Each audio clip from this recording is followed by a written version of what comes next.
समन्ता चक्रवालेषु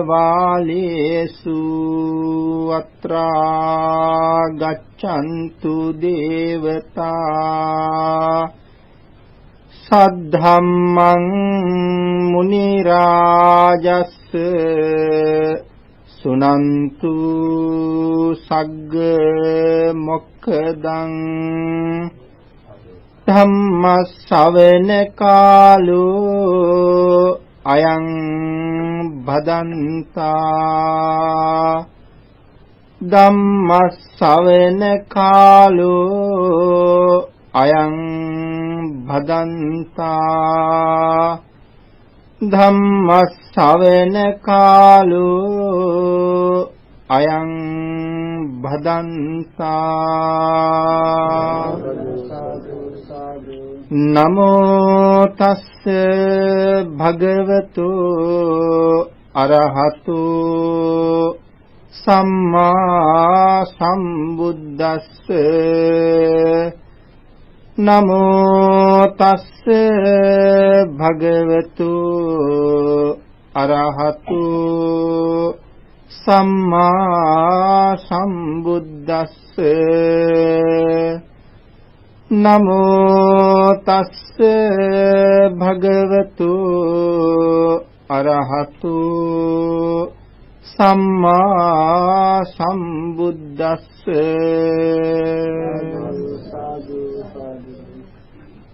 सद्धर्म श्रावक कारुणिक गुणगारुक बौद्ध පින්නතුනි බොහෝම ශ්‍රද්ධාවෙන් යුක්තව මේ පින්වත් පිරිස අදත් සැදී පැහැදී සූදානම් වෙන්නේ තථාගත ශාන්තිනායක සම්මා සම්බුදු පියාණන් වහන්සේ විසින් දේශනා කොට වදාළ මේ අති උතුම් ශ්‍රී සද්ධර්ම රත්නයේ අබමල් රේණුවකටත් වඩා අඩු බොහෝම පුංචි කොටසක් දේශනා කරවගෙන ධර්ම ගෞරවයේ පෙරදරි කරගෙන සද්ධර්ම ශ්‍රවණය කරන්නයි.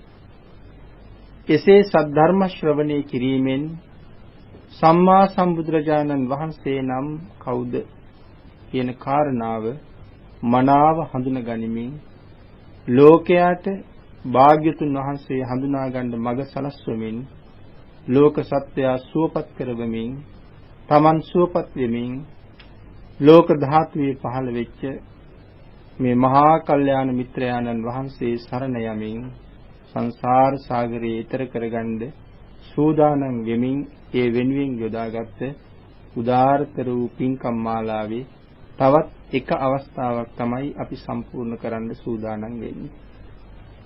භාග්‍යවතුන් වහන්සේ කවුද කියන කාරණාව හඳුනා ගනිමින් යන ගමන. පෞගිය දේශනාවේදී අපි සාකච්ඡා කරන්නට යෙදුනා සුමේද තාපසතුමන් පිළිබඳව කරුණු ටිකක්. අපේ බෝසතාණන් වහන්සේ සුමේද තාපස අවධිය ගත කරපු හැටි. ඉතින් මේ කාරණා සාකච්ඡා කරන අතර දීපංකර බුදුරජාණන් වහන්සේ මුණ ගැහෙන හැටි අපි සාකච්ඡා කළා. සුමේද පඬිතයන් සියලුම සැප සම්පත් අතහැරලා දාලා වනගත වෙලා ඇඳගෙන ඉන්න ඇඳුම පවා Tamanට බරයි, ඒකත් දුක් සහිතයි.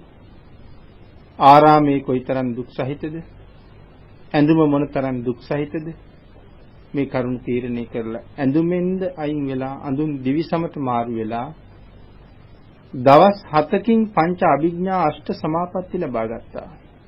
මේ අපි පහුගිය දවසේ සාකච්ඡා කරපු කොටසේ අන්තිම සාරාංශයයි අපි මේ සිදු කරන්නේ. දවස් 7කින් පංච අභිඥා අෂ්ට සමාපatti ලැබුවා. ඉහළම තාපස ප්‍රවෘජ්ජාවක්, ඉහළම තපසක් සම්පූර්ණ කරලා තමයි මේ පංච අභිඥා අෂ්ට සමාපatti දවස් 7කින් ලබන්නේ. පවත්ත ඵල භෝජනයෙන් යපුණා මේ දවස් 7 කාලේ. පිළිසිඟා වැඩියෙම නැහැ. අවට වැටෙන දේවල් සොයාගෙන ගියෙත් නැහැ. තමන් ළඟට වැටෙන දේවල් අරගෙන තමන් ජීවත් වෙන වැඩ ඉන්න ගහ යට තියෙන කොළ පළ අනුභව කරමින් රස මිහිර ගැන නොසොයමින් ධානය වැඩි වීම සඳහාම මුල් තැන දීලා දිවා රාත්‍රී දෙකේ නිදියාවේ නැහැ කියලා සඳහන් කළා. ඉඳගත්ත හිටගත්ත ඇවිද්ද විතරයි. මෙහෙම වීරිය වඩලා තමයි 7 දවසින් මේ ධ්‍යාන අභිඥා ලබා ගන්න. එහෙම ධ්‍යාන අභිඥා ලබා ගනිමින් උන්වහන්සේ කටයුතු කරන කාල සීමාව තුළ තමයි දීපංකර සම්මා සම්බුද්ධ කියන මහා බුද්ධෝත්තමයන්න් වහන්සේ ලෝක ධාතුවේ පහළ වෙන්නේ. ඒ කාරණාව මේ සුමේද චරිත කතාවේ මනාව පැහැදිලි කරලා තියෙනවා. සුමේද තාපසතුමා ඒ කාරණාව මේ විදිහට බුද්ධ වංශ පාළියේ සඳහන් කරනවා. ඒවං මේ සිද්ධිපත්තස්ස වසී භූතස්ස ශාසනී දීපංකරෝ නාම ජිනෝ උප්පජ්ජි ලෝකනායකෝ. මෙසේ හේයින් තාපස ශාසනයෙහි වශී වූ මා අභිඥා සිද්ධියට පැමිණි කල්හි ලෝකනායක වූ දීපංකර නම් වූ ජිත පංච මාරයන් වහන්සේ උපන්සේක. උන්වහන්සේ ලෝක ධාතිය උපදිනකොට දීපංකර තාපසතුමා ධ්‍යාන අභිඥා ලැබලා ඉවරයි. uppajjantov jayante bujjante ධම්මදේශනේ චතුරු නිමිත්තේන නාදස්ස ඥාන රති සමප්පිතෝ. උන්වහන්සේ උප්පත්තිය ලැබෙන වෙලාවේ සිහිපත් කරනවා මව් කුස පිළිසිඳ ගන්නා කල්හිද මව් කුසින් නික්මෙන කල්හිද බුදු බව ලබන කල්හිද ධම්සක් දේශන කල්හිද මේ අවස්ථා හතරේදීම ලෝක ධාතුවේ සුවිශේෂී වූ නිමිති 32 බැගින් පහළ වෙනවා. නමුත් සුමේද තාපසතුමා සඳහන් කරනවා මේ එක අවස්ථාවකවත් මේ අසිරිය දැක ගන්න මට බැරි වුණා කියලා. නිමිති 32ක් මේ අවස්ථා හතරේ පහළ වෙනවා. නමුත් එක අවස්ථාවකවත් මට මේ නිමිති දැක ගන්න බැරි වුණා කියලා සඳහන් කරනවා. ඇයි බැරි වෙන්නේ? සඳහන් කරනවා ධාන රතියෙහි ඇලුනෙමි. සතර තැන්හි දෙතිස් පෙර නිමිති මෙදිටීමි. මේ අවස්ථා හතරම එළඹෙන වෙලාවේ මම ධානයට සමවැදිලා හිටියේ. ඒ නිසා මම මේ අවස්ථා දැක්කේ නැහැ කියලා සඳහන් කරනවා. ඉතින් අද ධර්ම දේශනාවේදී තීරණය කළා උන්වහන්සේ ලෝක ධාතුවේ පහළ වෙන වෙලාවේ මේ සතර අවස්ථාවේදී පහළ වෙන නිමිති 32 මොකක්ද කියලා අපි සාකච්ඡා කරමු.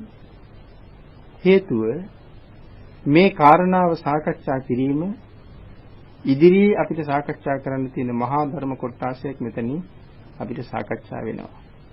මේ නිමිති 32 අපි මෙතන සාකච්ඡා නොකලත් අපේ බෝසතාණන් වහන්සේගේ අවධිය සාකච්ඡා කරනකොට නැවතත් මේ නිමිති 32 අපි සාකච්ඡා කළ යුතුයි. මොකද මේ කාරණාව සියලු බුදුවරුන්ට සමාන නිසා. මේ කාරණාව මෙතනම සාකච්ඡා කරමින් දීපංකර බුදු පියාණන් වහන්සේ පිළිබඳව ශ්‍රද්ධාව උපදවා ගනිමින් කටයුතු කරනකොට ඉදිරියේදී අපිට මේ කාරණාව මෙහෙම නිමිති 32ක් පහළ වුණා කියනකොට ඒ කාරණාව අපිට මතක නිසා. එහෙනම් මේ පහළ වෙන නිමිති 32 ධර්මයේ මනාව පැහැදිලි කරනවා. නිමිති 32යි කියලා ධර්මයේ සඳහන් කරනවා. නමුත් අට කතාවේ ඉදිරියට තියෙන විස්තරයෙන් අපි කියවගෙන ගියොත් අපිට 32කට වඩා නිමිති හම්බ වෙනවා. ඉතින් අට කතාවේ සඳහන් කරලා නැහැ ඉලක්කම් බැගින් යොදලා 32 වෙන් කරලා නැහැ. සමහර වෙලාවට එක කරුණක් යටතේ විස්තර වෙන්න ඕනේ කාරණා එතන බොහෝ තියෙන්න පුළුවන්. මේ කාරණාව සඳහන් කරන්නේ කෙනෙක් අටුවාව පරිහරණය කරන්න ගියොත් එයාට මේ සඳහන් කිරීමත් එක්ක ගැටලුවක් මතුවෙන්න පුළුවන්. දේශනාවේ සඳහන් කළා නිමිති 32ක් නමුත් ග්‍රන්ථයේ නිමිති 32කට වැඩි තියෙනවා කියලා. ඒ නිසා මේ කාරණාව එහෙමම පැහැදිලි කරනවා. මේක කොයි විදිහටද එක කාරණාවකට ගොනු කරන්න කියන කාරණාව සඳහන් කරලා නැති නිසා කියවන කෙනෙකුට නිමිති 32කට වඩා මුණ ගැහෙන්න පුළුවන්. නමුත් සඳහන් කරනවා පළවෙනි නිමිති 32යි අපි කියවනේ කොටස් මේ 32ට කොතෙන්ද හරි එකතු වෙන්න ඕනේ. අර මහ බෝසතාණන් වහන්සේ මනුෂ්‍ය ජීවිතයේ ඉපදෙන අන්තිම ආත්ම භාවයේ තමයි වෙස්සන්තර බෝසතාණන් වහන්සේ. උපත ලබන්නෙම උපදින වෙලාවෙම අම්මගෙන් අහන්නේ අම්මේ මට දන් දෙන්න මොකවත් නැද්ද කියලා. ඒ කියන්නේ වෙස්සන්තර බෝසතාණන් වහන්සේ ද උපදිනේම කතා කරගෙන. සඳහන් කරනවා മന്ത്രി දේවින් වහන්සේ ගෙලේ තිබ්බ මුතුහර ගලවලා දුන්නා කියලා. දන් දෙන්න. ඉතින් මේ බෝධිසත්ව අවදී මේ මහ පොළොව කම්පා වෙන දාන දුන්නා කියලා සඳහන් කරනවා. අන්තිම ආත්මය. එහෙම දන් දීලා වෙස්සන්තර බෝසතාණන් වහන්සේ අපවත් වෙලා තුසිත භවනේ පහළ වෙනවා. ආයුෂ පිළිබඳව සඳහන් කරනවා අවුරුදු 57 කෝටි 60 ලක්ෂයයි කියලා. තුසිත භවනේ ආයුෂ අවුරුදු 57 කෝටි 60 ලක්ෂයයි. මේ තුසිත භවනේ පහළ වෙලා අවුරුදු 57 කෝටි 60 ලක්ෂයම එක දවසක් පැයක් තත්පරයක් අඩු නැතුව තුසිත භවනේ වැඩ ඉන්නවා. බෝධිසත්ව ධර්ම පුරණ අන් අවස්ථාවලද දෙව්ලොව ඉපදිච්ච වාර සීමාවක් නැහැ. නමුත් දෙව්ලොව මුළු ආයු ප්‍රමාණය භුක්ති විඳින්නේ නැහැ කියලා සඳහන් කරනවා. එහෙම වුණොත් මේ පාරමිතාව පුරන්න කල් යනවා. ටික කලක් දෙව්ලොව ඉඳලා නියම ආයුෂයට කලින් දෙව්ලොවෙන් චුත වෙලා නැවත මනුලොව ඉපදිලා පින් කරගත්ත කියලා සඳහන් කරනවා. නමුත් මේක අන්තිම ජීවිතේ අයි පින් කරන්න දෙන්න දෙයක් නැහැ. ඒ නිසා දෙව්ලොවට වෙලා වැඩ හිටියා මේ මුළු කාලෙම. ඉතින් ඒ වගේම තමයි දීපංකර බෝසතාණන් වහන්සේ අන්තිම ජීවිතයේ අන්තිම මනුෂ්‍ය ජීවිතයේ මේ මහ පොළොව කම්පා වෙන තරම් දාන පූජා කරලා තමයි අපවත් වෙලා ගිහිල්ලා තුසිත භවනේ පහළ වෙන්නේ. එදත් තුසිත භවනේ ආයු ප්‍රමාණය අවුරුදු 57 කෝටි 60 ලක්ෂයමයි. අදත් 57 කෝටි 60 ලක්ෂයමයි. මේ අවුරුදු 57 කෝටි 60 ලක්ෂයම භුක්ති විඳලා ආයු පිරිහෙනකොට බ්‍රහ්ම රාජවරු එක සක්වලක නෙමේ 10000ක් සක්වලවල දිව්‍ය රාජවරු බ්‍රහ්ම රාජවරු උන්වහන්සේ ළඟට ඇවිල්ලා ආරාධනාවක් කරනවා ස්වාමීනි දැන් මනුලව උපදින්න කාලයයි. කාලෝ අයන්තේ මහා වීර උපාද මාතු කුච්චයන්. මහා වීරයන් වහන්සේ මේක මෞකුස පිළිසිඳ ගන්නා වූ කාලයයි. ඒ ආරාධනාව කළාට පස්සේ උන්වහන්සේ කාරණා පහක් පිළිබඳව මේ මනුලව දිහා බලනවා. කාරණා පහක්. අපි ඒකට කියනවා පංච මහා විලෝකන කියලා. කාලයයි, දීපයයි, දේශයයි, කුලයයි, මවයි. මේ කාරණා පහ කාලය කියලා සඳහන් කරන්නේ බුදුරජාණන් වහන්සේ නමක් පහළ වෙන්නේ මිනිස්සුන්ගේ පරමාවශ්‍ය ලක්ෂයට වැඩි නම් පහළ වෙන්නේ නැහැ. මිනිස්සුන්ගේ පරමාවශ්‍ය 100ට අඩු නම් පහළ වෙන්නේ නැහැ. බුදුරජාණන් වහන්සේ පහළ වෙන්නේ අවශ්‍ය ලක්ෂයක් 100ක් අතර. මිනිස්සුන්ගේ අවශ්‍ය වෙනකොට ඊට වඩා වැඩි නැති වෙයි. ලක්ෂයක් 100ක් අතර පහළ වෙන්නේ ඒකයි මිනිස්සුන්ට මේ කර්මය ඵලය තේරුම් ගන්න අවබෝධ කරගන්න පුළුවන් කාල සීමාවක් වෙන්න ඕනේ. දීර්ඝ අවශ්‍ය තිබුණොත් දුක කියන එක තේරෙන්නේ නැහැ. මරණය කියන එක අවබෝධ වෙන්නේ නැහැ. අවශ්‍ය වැඩි. ඒ නිසා ලක්ෂයක් 100ක් අතර තමයි පහළ වෙන්නේ කියලා ධර්මයේ සඳහන් කරනවා. මේක තමයි කාලය. ඊළඟට දීපය. ලෝකය මහද්වීප 4කට බෙදෙනවා. එකක් ජම්බුද්වීපය. අනික උතුරුකුරු දිවයින. අනික పూర్ව විදේහය. අනික අපරගෝ යානය. මේ තමයි ලෝකයේ බෙදෙන මහද්වීප 4. මේ 4න් සතර මහා දිවයින් මේවා. අපි ශක්තිති රජෙක් ගැන සඳහන් කරනකොට කියන්නේ සතර මහා දිවයිනට අධිපති කියලා. මේ තමයි මේ දිවයින් 4. මේ දිවයින් 4න් බෝසතාණන් වහන්සේලා පහළ වෙන්නේ ජම්බුද්වීපයේ විතරයි.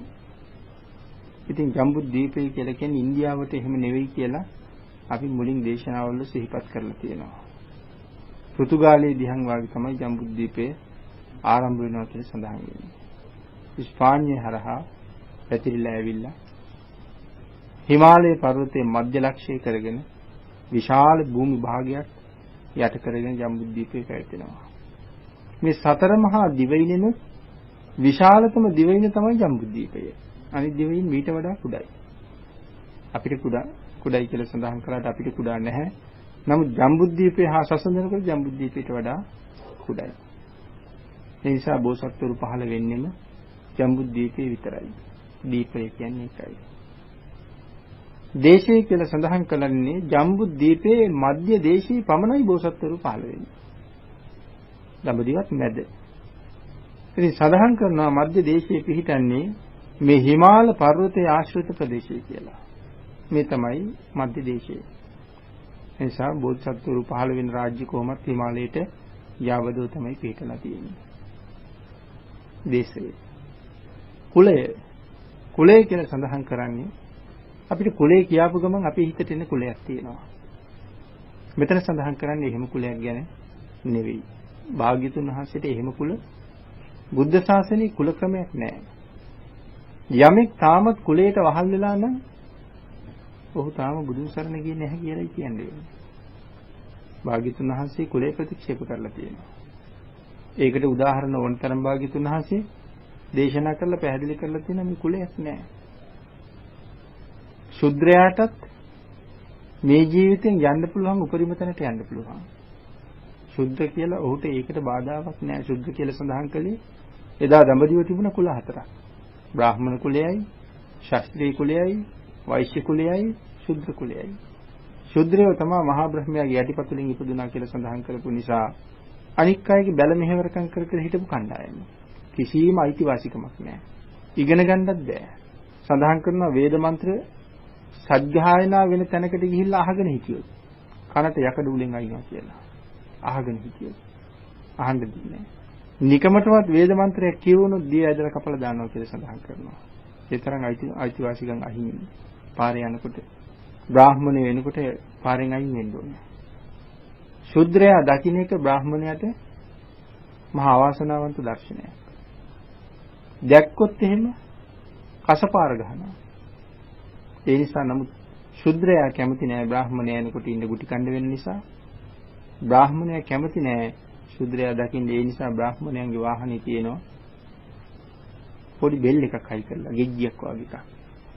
ඒ හඬ ඈතට ඇහෙනවා. ශුද්‍රයෝ ඉන්නවා පාරේ. ඒගොල්ලෝ තමයි කුණු කාණු සුද්ධ කරන්නේ, කැලිකසර අයින් කරන්නේ. නමුත් මේ ගෙජ්ජි හඬ ඇහෙනකොට ඉක්මනට කොහත් හරි පන්ලා හැංගෙනවා. කාණුවේ හැරි ඉඳා ගන්නවා. බ්‍රාහ්මණයන්ට නොපෙනෙන්නේ. ඉතින් මෙහෙම කෙනෙක් තමයි අපේ ශාසනයේ පැවිදි වෙච්ච සුනීත කසල සෝද්දකේ. භාග්‍යතුන් වහන්සේ පාරේ වඩිනවා. භාග්‍යතුන් වහන්සේනකොට එහෙම හඬ නැගෙන්නේ නැහැ. බ්‍රාහ්මණය එනවා වගේ. නමුත් සුනීත දැකලා සුනීත දුවගෙන ගිහිල්ලා ගෙස් පිටිපස්සේ හැංගුණා. භාග්‍යතුන් වහන්සේ නතර වුණා. සුනීත දිහා බැලුවා. මේ ජීවිතෙන් සංසාරේ ඈතර කරන්න සුනීතට පින් තියෙනවා. සුනීත හිතාගෙන ඉන්නේ සුනීත හැංගිලා ඉන්නේ කියලා. භාග්‍යතුන් වහන්සේට හොරෙන් හැංගෙන්න පුළුවන් තැන් මේ ලෝකේ කොහෙවත් නැහැ. භාග්‍යතුන් වහන්සේගේ නේත්‍ර යුග්මේට සීමා මායින් නැහැ. කඳු, පර්වත, ගස්, හෙල් ඕනෙක විනිවිද පේනවා බුදුරජාණන් වහන්සේට. සුනීත හැංගිලා. භාග්‍යතුන් වහන්සේ ආමන්ත්‍රණය කළා සුනීතට. ආමන්ත්‍රණය කළා කතා කරලා සුනීතට කරුණු පැහැදිලි කරලා දීලා සුනීත කැමතිද මහාන වෙන්න? ස්වාමීනි මං වාගේ කසල සෝදකයෝ කවුද මහාන කරන්නේ? මම මහාන කරන්න. කවුරු මහාන නොකලත් මට පුළුවන් මහාන කරන්න. යමු මගෙත් එක්ක. සුනීත මඩ කුණු පිටින් භාග්‍යතුන් වහන්සේත් එක්ක යන අතර නාල පිරිසිදු වෙලා විහාරයට ගියා. භික්ෂුන් වහන්සේලාට සුනීත බාර දීලා භාග්‍යතුන් වහන්සේ සුනීත පැවිදි කෙරෙව්වා. සුනීත භාග්‍යතුන් වහන්සේගෙන් කමටහන් අරගෙන රුක්ෂ මූල සේනාසනයකට ගිහිල්ලා බවුන් වඩනවා. සුනීත නොබෝ දවසකින් රහත් වුණා. සුනීත කසල සෝදකයන් නිසා කවුරුවත් සුනීතට එදා සැලකුවේ නැහැ. මේ වෙලාවේ ශ්‍රේණාශ්‍රව වූ මහා බ්‍රහ්මෙක් සුනීත ළඟට එනවා. තවත් බඹලෝ ඉන්න බ්‍රහ්ම රාජියෝ සුනීත ළඟට ඇවිල්ලා දන ගහලා සුනීතට වැඳා. මහා වීරයන් වහන්සේ, මහා පුරුෂයන් වහන්සේ, අජානීයයන් වහන්සේ වහන්සේට මාගේ නමස්කාරය කියලා වන්දනාමාන කළා. නමුත් සුනීත හිටියේ එහෙන් දැක්කත් අවාසනාවන්තයෙක් දැක්ක කියලා හිතන තැනක. නමුත් අද බ්‍රහ්ම රාජයන්ගෙන් වැදුම් ලබන්න පුළුවන් තැනක සුනීතයව. එනිසා භාග්‍යතුන් වහන්සේ දේශනා කළා මේ ආර්ය ශාසනයේ උසස් පහත් බවට කුලයක් නැහැ කියලා. සම්මා සම්බුද්ධත්වයේ මුදුන්පත් කරගන්න ආසන්න වෙනකොට කලින් දවසේ උන්වහන්සේ සිහින පහක් දැක්කා. එතන එක සිහිනයක් තියෙනවා. පාට හතරක ලිහිණියෝ හතර දෙනෙක් හතර පැත්තෙන් පියාඹගෙන ඇවිල්ලා උන්වහන්සේගේ සිරිපතුල් ගාව වැටිලා එක පාටක් වෙනවා. එහෙනම් එදා දඹදිව තිබිච්ච කුල හතරක් මේ කුල හතරේ කොයි කුලෙන් ආවත් භාග්‍යතුන් වහන්සේ ගාවට ශාසනයට ඇතුල් වුණාට පස්සේ මේ බ්‍රාහ්මණ ස්වාමීන් වහන්සේ, මේ ශාස්ත්‍රීය ස්වාමීන් වහන්සේ, මේ ශුද්‍ර ස්වාමීන් වහන්සේ කියලා එහෙම එකක් නෑ. සියලු දෙනාම ශාක්‍ය පුත්‍ර ශ්‍රමණ කියන නාමයෙන් තමයි හැඳින්වෙන්නේ. ඒ නිසා මෙතන බලන්නේ අපි ඔය කතා කරපු කුලයක් ගැන එහෙම නෙවෙයි. තවත් ඉතින් මේ කුල ක්‍රමයේ ප්‍රතික්ෂේප කරපු තැන් වලට ඕන තරම් උදාහරණ තියෙනවා. මෙතන සඳහන් කරන්නේ බෝසතාණන් වහන්සේ බලනවා තාත්තා පිළිබඳව. විශේෂයෙන් බැලුවා කියලා සඳහන් කරනවා තාත්තා දිහා. තාත්තගේ પરම්පරාව කොයිතරම් පිරිසිදුද කියලා බලනවා. ඉතින් අපේ බෝසතාණන් වහන්සේ සුද්ධෝදන මහ රජු දිහා බැලුවා. ඉතින් තාත්තා දිහා බලනකොට අපි කියන්නේ සාමාන්‍යයෙන් හත්පුතු પરම්පරාවකින්වත් පිරිසිදු වෙන්න ඕනේ කියලා. නමුත් සඳහන් කරනවා මේ රාජවංශයේ પરම්පරා කෝටි ගාණකින් පාරිශුද්ධයි. ඒ නිසා තමයි අහවලා මගේ තාත්තා කියලා තීරණය කරන්නේ ඊට පස්සේ බලන්නේ අම්මා දිහා. අම්මා දිහා බලනකොට විශේෂ කරුණු කීපයක් දිහා තව බලනවා. ඒ තමයි අම්මගේ වයස දිහා බලනවා. සඳහන් කරනවා බෝසතාණන් වහන්සේ තරුණ අම්මා කෙනෙකුගේ කුසට වඩින්නේ නැහැ කියලා. සංවර මදි. ඒ හින්දා අපේ බෝසතාණන් වහන්සේ වඩිනකොට මහා මායා දේවීන් වහන්සේගේ වයස මධ්‍යම වයසිනුත් 3න් 2ක් ඉක්ම ගිහිල්ලා කියලා සඳහන් කරන්නේ. එදා වයසේ හැටියට මධ්‍යම වයසිනුත් 3න් 2ක් ගෙවිලා කියහම මධ්‍යම වයස ඉක්ම යන්න ඇවිල්ලා තියෙන දැන්. එහෙමනම් එදා මිනිස්සුන්ගේ වයසේ හැටියට ඒකත් අපි මධ්‍යමව කල්පනා කරලා බැලුවොත් අපි භාග්‍යතුන් වහන්සේ පහළ වෙන කාලේ මිනිස්සුන්ගේ පරමායුෂ අවුරුදු 160යි. ඉතින් බක්කුල මහරහතන් වහන්සේ එහෙම අවුරුදු 160ක් වැඩ හිටියා. අවුරුදු 140, අවුරුදු 150, අවුරුදු 120 මහරහතන් වහන්සේලා වැඩ හිටියා. ඉතින් එහෙම යුගයක් මේක. ඉතින් එතනත් මධ්‍යමයට අරගෙන බැලුවොත් මේ කාලය වෙනකොට මහා මායා දේවීන් වහන්සේගේ වයස අවුරුදු 60ත් 65ත් අතර වගේ කාලයක තිබිලා තියෙනවා. ඉතින් මේ කාරණාව බලනවා අනික අම්මා සිල් අරන් ඉන්නේ ඕනේ. කුසට වඩින්නේ නැත්තම්. ඉතින් මේ කාරණාව හරි වටින කාරණාවක් අද. මහා පුණ්‍යවන්තයෝ මව් කුසට එන්නේ නැහැ පින් නැත්තම්. ඉතින් වර්තමානයේ හරි ව්‍යසනයක් තියෙනවා මේ පින් ඇත්තෝ උපදින්නේ නැති එක ගැන. ඉතින් පින් ඇත්තෝ නූපදින්න ප්‍රධාන හේතුවක් වෙනවා උපත ලැබලා උපත දෙන්න සූදානම් වෙලා ඉන්න අය ගාව පින් නැතිකම. එහෙනම් පින්කම් කරමින් හිටියොත්, පින් කටයුතු වල යෙදී හිටියොත්, පිනෙන් පෝෂණය වෙවි හිටියොත් පුණ්‍යවන්තයෝ වෙනවා. එහෙම නැත්නම් දරුවෝ උපදිනවා, පුණ්‍යවන්තයෝ උපදිනවා හුඟ අඩු වෙනවා. දැන් මේ කාරණාවෙන් එහෙම අලුත් දහම් කාරණාවක් අපිට ලිහිනවා එතකොට. ඉතින් අම්මා සිල් අරන් ඉන්න ඕනේ. ඉතින් මහා මායා දේවීන් වහන්සේ අටසිල් සමාදන් වෙන්න තීරණය කරනවා. ඉතින් අපිට හිතනවා එතකොට දැනුණාද කියලා අද කුස පිළිසිඳ ගන්න බව. අපි මේ මහා මායා දේවීන් වහන්සේ ගැන සඳහන් කෙරුවේ ඒ වගේම තමයි දීපංකර බුදුරජාණන් වහන්සේගේ අම්මටත්. උන්වහන්සේටත් එහෙමම හිතෙනවා. අද කුස පිළිසිඳ ගන්නවද මගේ පුතා කියලා. ඒ නිසා මම අටසිල් සමාදන් වෙන්න ඕනේ. සාමාන්‍යයෙන් දෙවි කෙනෙකුට දෙව්ලොවින් චුත වුණාට පස්සේ ආයි ඉන්න බෑ. ඒක උනොත් යන්න ඕනේ. චුතුනේ පිට වෙන්නනේ. නමුත් බෝසතාණන් වහන්සේට ආයු පිරිවුණාට දෙව්ලොවේ ඉන්න පුළුවන් කියලා සඳහන් කරනවා. ඇයි ඉන්නේ? අම්මා තාම සූදානම් නැති හින්දා. ඒ කියන්නේ අම්මා තාම සිල් අරන් නැහැ. ඒ නිසා අම්මා සිල් සමාදන් වෙනතුරු ඉන්න බව සඳහන් කරනවා. දීපංකර බුදු පියාණන් වහන්සේගේ අම්මා සුමේදා කියලා සඳහන් කරන්නේ. අපේ බෝසතාණන් වහන්සේ අම්මා සිල් ගන්නකම් බලාගෙන හිටියා. මහා මායා දේවීන් වහන්සේ නම් ඒ කාලේ සිල් ගත්තේ අසිත කාලදේවල තාපසතුමාගෙන්. ඉතින් වහන්සේ දා තීරණය කළා අද අසිත කාලදේවල තාපසතුමා ගාවට සිල් ගන්න යන්න බෑ. හේතුව ගුරුවරයාගෙන් සිල් ගන්නකොට ගුරු ගෞරවයත් ධර්ම ගෞරවයත් නිසා බිම වාඩි වෙන්න ඕනේ. මගේ කුස අද බිම තියන්න සුදුසු කුසක් නෙවෙයි. එහෙම තීරණය කරනවා හරියට මේ කුස අද පූජනීය වූ චෛත්‍ය ගර්භයක් හා සමානයි. ඒ නිසා බිම තියන්න කැමැති. ඒකයි සඳහන් කළේ මහා මායා දේවීන් වහන්සේ කාරණාව දැනගෙන හිටියද කියලා. සිල් ගන්න ගිහිල්ලා සමාසනයක ඉඳගෙන සිල් ගන්නත් බෑ. එතකොට ඒක ධර්ම ගෞරවයට හරියමද? හොඳමද? ඒ නිසා තීරණය කළා අද මම තනියම සිල් ගන්නවා කියලා. තනියම තමයි එදාට සිල් ගත්ත කියලා කියන්නේ.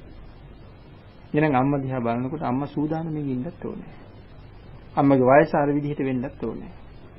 තවත් විශේෂ කාරණාවක් තියෙනවා. අම්මගේ ආයුෂ කවද්ද ගෙවෙන්නේ කියලා බලනවා. දැන් මහාමායා දේවීන් වහන්සේ නම් බෝසතාණන් වහන්සේ ඉපදිලා දවස් 7න් නිදන ප්‍රාප්තියටපත් වෙනවා. හැම බෝසත් මාතාවම එහෙමයි.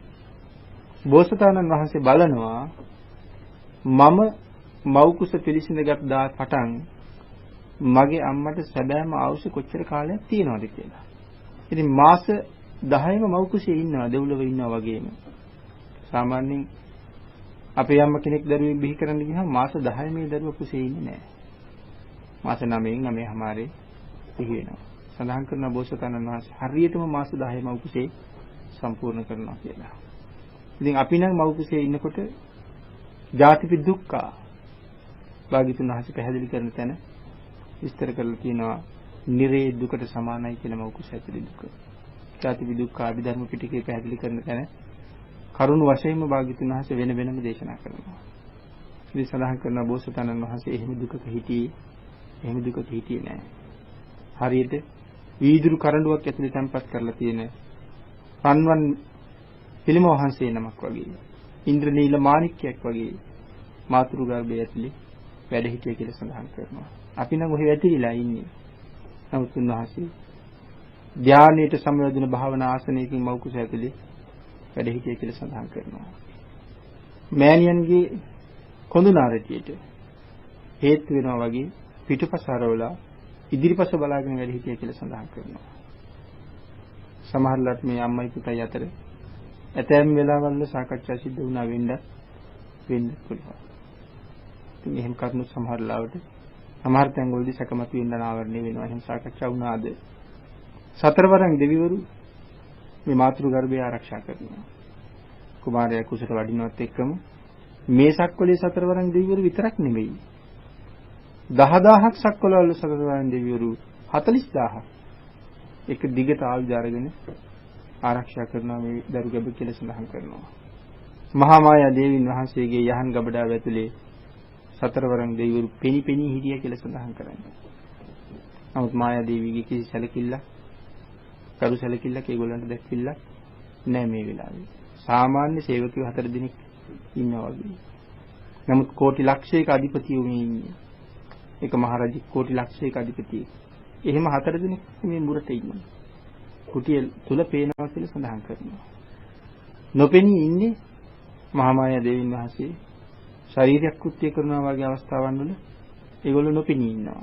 අනික හැම වෙලාවෙම මේ කුස ආරක්ෂා කරගෙන බලාගෙන ඉන්නවා. මේ සක්වලේ 4 දෙනා එහෙම ඉන්නවා.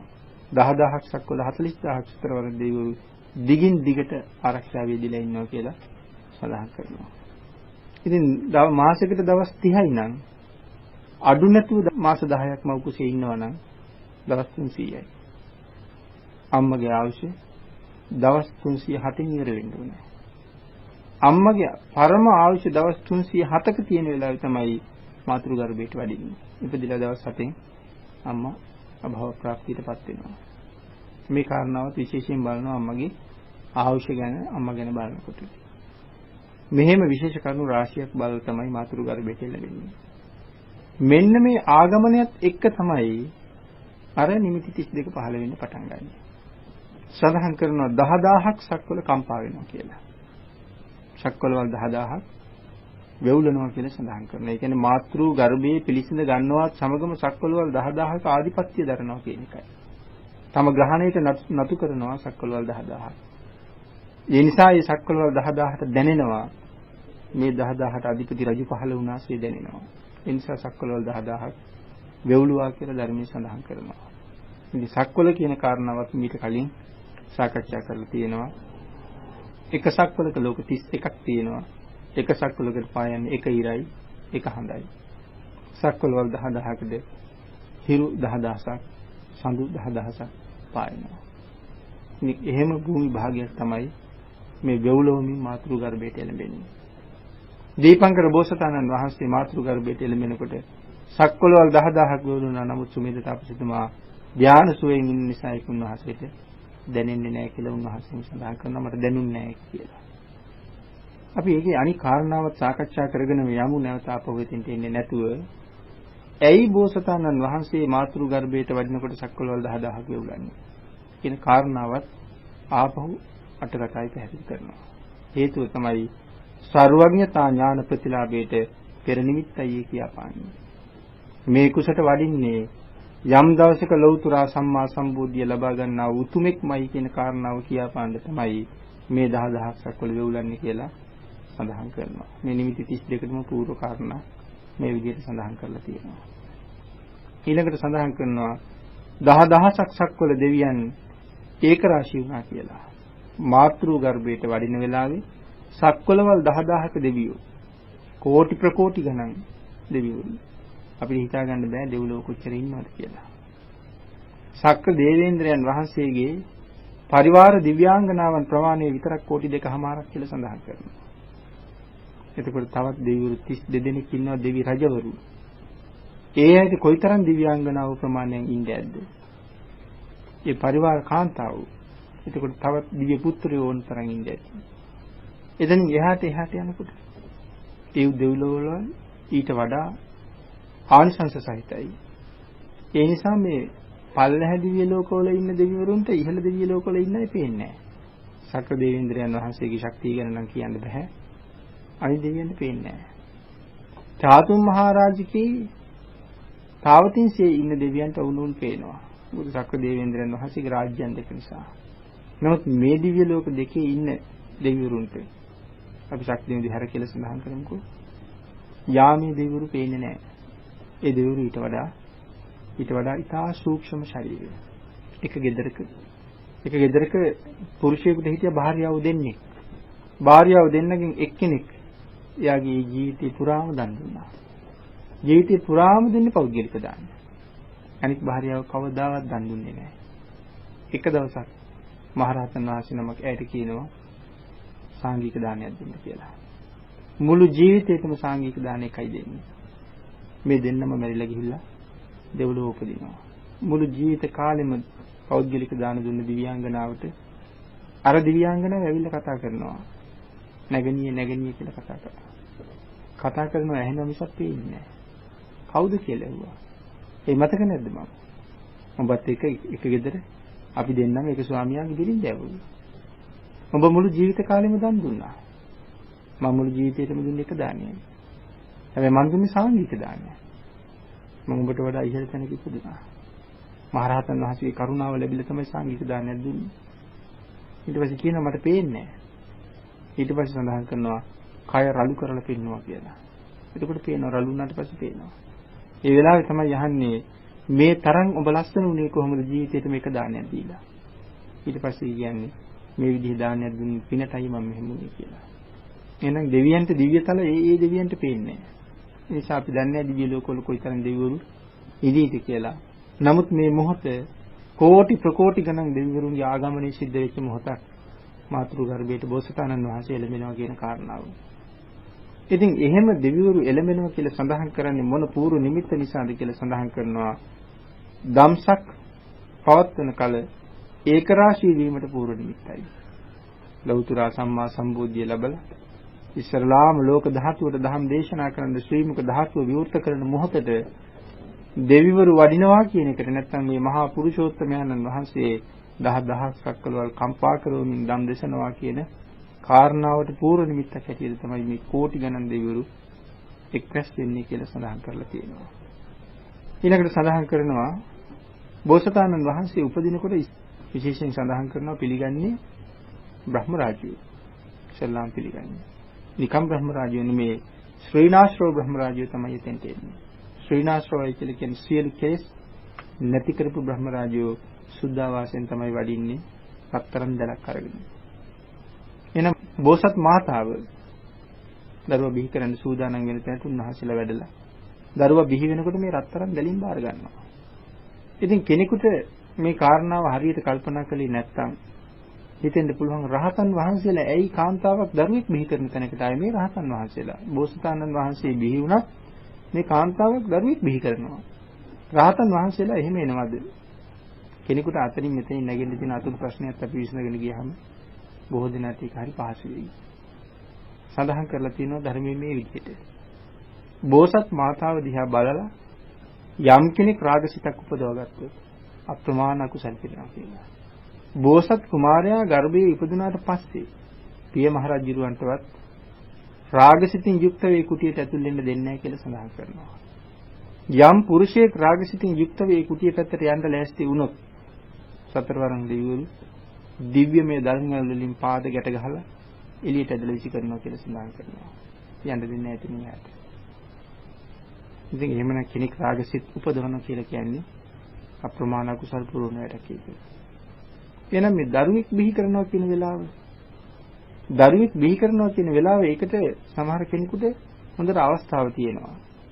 ඒ නිසා මෙතෙන්ට රහතන් වහන්සේලා වඩිනවා. ඒ අවස්ථාව මගහරවන්න. මෙන්න රත්තරන් දෙලින් බාර ගන්නවා. අනික සඳහන් කරනවා බෝසත් මාතාව පුදුමාකාර විදිහට ලස්සනයි කියලා. ලෝක ධාතුවේ පහළ වෙන අසහාය රූප සම්පත්තියකට උරුමකම් කියන එකම පුරුෂයාණන් වහන්සේ තමයි සම්මා සම්බුදුරජාණන් වහන්සේ කියලා කියන්නේ. මේ පුරුෂෝත්තමයන්න් වහන්සේ විතරක් ලස්සන වෙනවා එහෙම නෙවෙයි. එහෙනම් උන්වහන්සේ බිහි කරපු අම්මත් කැතයි තාත්තත් කැතයි උන්වහන්සේ විතරක් ලස්සනයි වෙන්නේ නැහැ. අම්මත් ඒ වගේම ලස්සනයි. තාත්තත් ඒ වගේම ලස්සනයි. තාත්තත් ඒ වගේම මහා පුරුෂ ශක්තියෙන් යුක්තයි. ඉතින් මේ කාරණාවල් අපි භාග්‍යතුන් වහන්සේගේ කාරණාවල් සාකච්ඡා කරනකොට අනාවරණය වෙනවා. එහෙනම් මහා මායා දේවින් වහන්සේගේ ලස්සන වර්ණනා කරන්න මේ ලෝකේ කිසිම පුද්ගලයෙකුට පුළුවන් කමක් නැහැ. සඳහන් කරනවා දැක්ක අයට පිස්සු හැදෙනවා කියලා. ඒක එහෙම සඳහන් කරනවා. අදාහ ගන්න බෑ ඒ රූපය. ඒ නිසා තමයි නම තියලා තියෙන්නේ මහා මායා කියලා. මායාවක් මිසක් පිළිගන්න නම් බෑ මේ රූපය ගැන. ඒ නිසා නමම තිබ්බා මහා මායා කියලා. ඉතින් ඒ තරම් ලස්සන නිසා ඕනෙම පුද්ගලයෙකුට රාගසිත පහළ වෙන්න පුළුවන්. ඒ නිසා ශ්‍රීනාශ්‍රව මහරහතන් වහන්සේලා ඇවිල්ලා තමයි මේ දරුවා බාරගන්නේ. ඊට පස්සේ සතරවරන් දෙවිවරුන්ට බාර කරන මහරහතන් වහන්සේලා උන්වහන්සේලා මංගල සම්මත අඳුම් දිවි සමගින් බෝසතාණන් වහන්සේ බාරගත්ත කියලා සඳහන් කරනවා. සතරවරන් දෙවියන්ට ලැබෙන්නේ උන්වහන්සේලා මාස 10ක් තිස්සේ ආරක්ෂා කළා. උන්වහන්සේලාගෙන් තමයි රාජවංශයට දරුවා ලැබෙන්නේ. රාජවංශයයි ඊටාම පිරිසිදු දවල් වස්ත්‍රයකින් බාරගත්ත කියලා සඳහන් කරනවා. ඒ අතින් තමයි බෝසත් කුමාරයා මහ පෘථිවිය ස්පර්ශ කරන්න සූදානම් වෙන්නේ. ඒ සඳහන් කරනවා පළමුව දෙවියන්ගේ පිළිගැනීම සතර රූපාවචර ධ්‍යාන ලැබීමේ පෙර නිමිත්තයි කියලා. රූපාවචර ධ්‍යාන හතර ලැබනවට පෙර නිමිත්ත තමයි මහරහතන් වහන්සේලා හතර නමක් ඇවිල්ලා මේ බාර ගැනීම. ඊළඟට සඳහන් කරනවා මිනිසුන්ගේ පිළිගැනීම සතර රූපාවචර ධ්‍යානයට සමවැදීම. සතර අරූපාවචර ධ්‍යානයන්ට සමවැදීම කියන කාරණාව නිසා තමයි මිනිස්සු බාරගන්නේ. රූපාවචර ධ්‍යානයට සහ අරූපාවචර ධ්‍යානයට. දෙවියන් බාරගන්නේ රූපාවචර ධ්‍යානයට සමවැදීම. මිනිසුන් බාරගැනීමේ පූර්ව නිමිත්ත අරූපාවචර ධ්‍යානයන්ට සමවැදීම කියන කාරණාවයි කියලා සිහිපත් කරනවා. පස්වෙනි කාරණාව සඳහන් කරනවා බෙර මේ එක තූර්ය භාණ්ඩ තූර්ය භාණ්ඩ කවුරුවත් වාදනය නොකර ඉබේම වාදනය වෙන්න පටන් ගන්නවා. කිසිම තූර්ය භාණ්ඩයක් කවුරුවත් වාදනය කරන්නේ නැහැ. සඳහන් කරනවා දෙවියන්ගේ තූර්ය භාණ්ඩ අහසේ නාද වෙනවා. මනුස්ස ලෝකේ තියෙන තූර්ය භාණ්ඩ තියලා තියෙන තැන් වල ඉබේම තමන්ම වාදනය වෙනවා. වාදනය කරන කෙනෙක් නැහැ. ඉබේම වාදනය වෙනවා. අල්මාරි වල, පෙට්ටි වල, බෑග් වල තියලා තියෙන තැන් වලම තමන්ම මෙතෙක් මිනිහෙක් වාදනය නොකරපු තරම් මිහිරට වාදනය වෙනවා. දෙවියන්ගේ තූර්ය භාණ්ඩ අහසේ වාදනය වෙනවා. මිනිස් ලෝකේ තූර්ය භාණ්ඩ තෙමෙම වාදනය වෙනවා. මේ ආගමනේ සිද්ධ වෙන වෙලාව. ඊළඟට සඳහන් කරනවා වීණා බෙර ආදී වාදනය වීමේ පූර්ව නිමිත්ත මොකද්ද? අනුපූර්ව විහාරයට පෙර නිමිති කියලා සඳහන් කරනවා. අනුපූර්ව වාසයට, හුදකලා වාසයට පෙර නිමිත්තයි. තාම මිහිරෙන් සෝයෙන් හුදකලා වාසයට පෙර නිමිත්තයි මේක කියලා සඳහන් කරනවා. ඒකට දක්වන කැමැත්ත. ඊළඟට සඳහන් කරනවා බන්ධන ඉබේම සිඳී යෑම. මේ ලෝකේ යම් කෙනෙක් යම් තැනක බැඳලා ගැට ගහලා තියලා තියෙනවා නම් ඒ සියලුම බන්ධන ඉබේම ලැහෙනවා. බන්ධනගත සත්‍යෝ ගවයෝ හස්තින්න අශ්වයෝ වගේ සත්තු පවා තැන් තැන් වල බැඳලා ඉන්න පුළුවන්. හැම කෙනෙකුගේම බන්ධන ලැහෙනවා. බැඳලා තියන්න බෑ කවුරුවත් මේ වෙලාවේ. එතකොට කූඩුවල වාගේ දාලා හිර කරලා තියාගත්ත ගිරව් මයින් වාගේ සත්තු ඉන්න පුළුවන්. ඒ සියලුම දොරවල් ඒ බන්ධනත් ඔක්කොම නිදහස් වෙනවා. ඒකට හේතුව තමයි අසම්මාත ඡේදනයේට පෙර නිමිත්තයි කියලා. ඉතින් මේක හරියටම අසම්මාත ඡේදනයේට පෙර නිමිත්තයි කියලා සඳහන් කරනවා මිසක් කොයි ආකාරයේද කියලා ඊට වඩා විස්තර කරලා නැහැ. අසම්මාත ඡේදනයේට. ඒක විමසිය යුතුයි කියලා සිහිපත් කරන සමහර තැනක මේක කොතන හරි විස්තර කරලා තියෙන්න පුළුවන්. ඊළඟට සඳහන් කරනවා ಜಾති අන්ධයෝ උපතින්ම ඇස් පේන්නේ නැති අය. ಜಾති අන්ධයි කියන්නේ ඒකයි. ඉපදෙනවත් එක්කම ඇස් අන්ධයි. මේ වෙලාවේ ಜಾති අන්ධයන්ට ඇස් පේනවා. හොඳට පේන්න පටන් ගන්නවා. ඇස් පේන්නේ නැති අයට. ඒකට හේතුව තමයි රූප දකින්න දිවස් ලැබෙනවා. භාග්‍යතුන් වහන්සේට මේ උපදින පුතාට දිවස් හම්බ වෙනවා කියන එකේ පෙර නිමිත්ත තමයි මේ ಜಾති අන්ධයන්ට ඇස් පේන්නේ. අපිට දකින්න බැරි දේවල් දකින්න පුළුවන් වෙනවා. මෙතෙක් ලෝකේ දැකලා නැති අයද ලෝකෙ පෙන්වන්නේ ඒකට පෙර නිමිත්තයි කියලා සඳහන් කරනවා. ඊළඟට බිහිරන්ට හොඳට ශබ්ද ඇහෙනවා. මෙතෙක් කවදාවත් අහලා නැති ඊටාම මිහිරි ශබ්ද අහන්න බිහිරි පුද්ගලයන්ට අවස්ථාව ලැබෙනවා. ಜಾති බිහිරු බදිර කියලා සඳහන් කරන උපතින්ම බිහිරි අය. එහෙනම් ඒගොල්ලන්ට ශබ්ද ඇහිීමේ හේතුව තමයි දිව්‍යමය කන ලැබෙනවා කියන එකට පූර්ව නිමිත්තයි මේ. අපිට ඇහෙන්නේ නැති ශබ්ද ඇහෙනවා. ඊළඟට සඳහන් කරනවා ගොළුවන් කතා කරනවා කියන කාරණාව මෙතන සිහිපත් කරනවා. මහජනයාගේ සියලු රෝග සනීප වෙනවා. මිනිස්සුන්ගේ ඇඟේ විවිධාකාර රෝගනේ 100ක් අරන් බැලුවොත් ඒ 100ට තියෙන රෝග අප්‍රමාණයි. මේ යම්සේ මිනිස්සුන්ගේ ඇඟේ රෝගද අපි අද රෝග නැහැ කියලා හිතාගෙන හිටියද අපි ඇඟේ හරියට රෝග. 890ක් ව්‍යාධි 990ක් රෝග. මේ රෝගයන්ගෙන් මේක පිළිලා රෝගයන්ට ආකාරයක් මේ ශරීරය කියලා කියන්නේ. මේක එක තැනක ධම්මපද පාළියේම පැහැදිලි කළා රෝග නිද්දම් පබංගුණම් කියලා. මේ කය රෝගයේ නැමැති කුරුල්ලා හදාපු කූඩුව. ඉතින් කූඩුව හදාගත්ත තැන ඉඳලා කුරුල්ලා ඉන්නේ කූඩුවේ. පංච උපාදානස්කන්ධය යම් තැනකද හටගත්ත තැන ඉඳලා කූඩුව ඇතුලේ තියෙන ලෙඩ. රෝගේ නැමැති කුරුල්ලා හදාපු කූඩුව මේක. එහෙනම් මිනිස්සුන්ට තියෙන රෝගාබාධ මෙච්චරයි කියලා සීමා කරන්න බැරි තරම්. මෙන්න මෙහෙම රෝග තියෙන මහජනයාගේ සියලුම රෝග නිවි සැනසී යනවා කියලා සඳහන් කරනවා. ඒ උපාදානස්කන්ධය ඇතුලේ කිසිම ලෙඩක් නැහැ අහවල් කියලා සඳහන් කරන්නේ. මොන තරම් සැනසීමක් මොන තරම් පහසුවක් ඇඟට දැනෙන්නේ නැද්ද?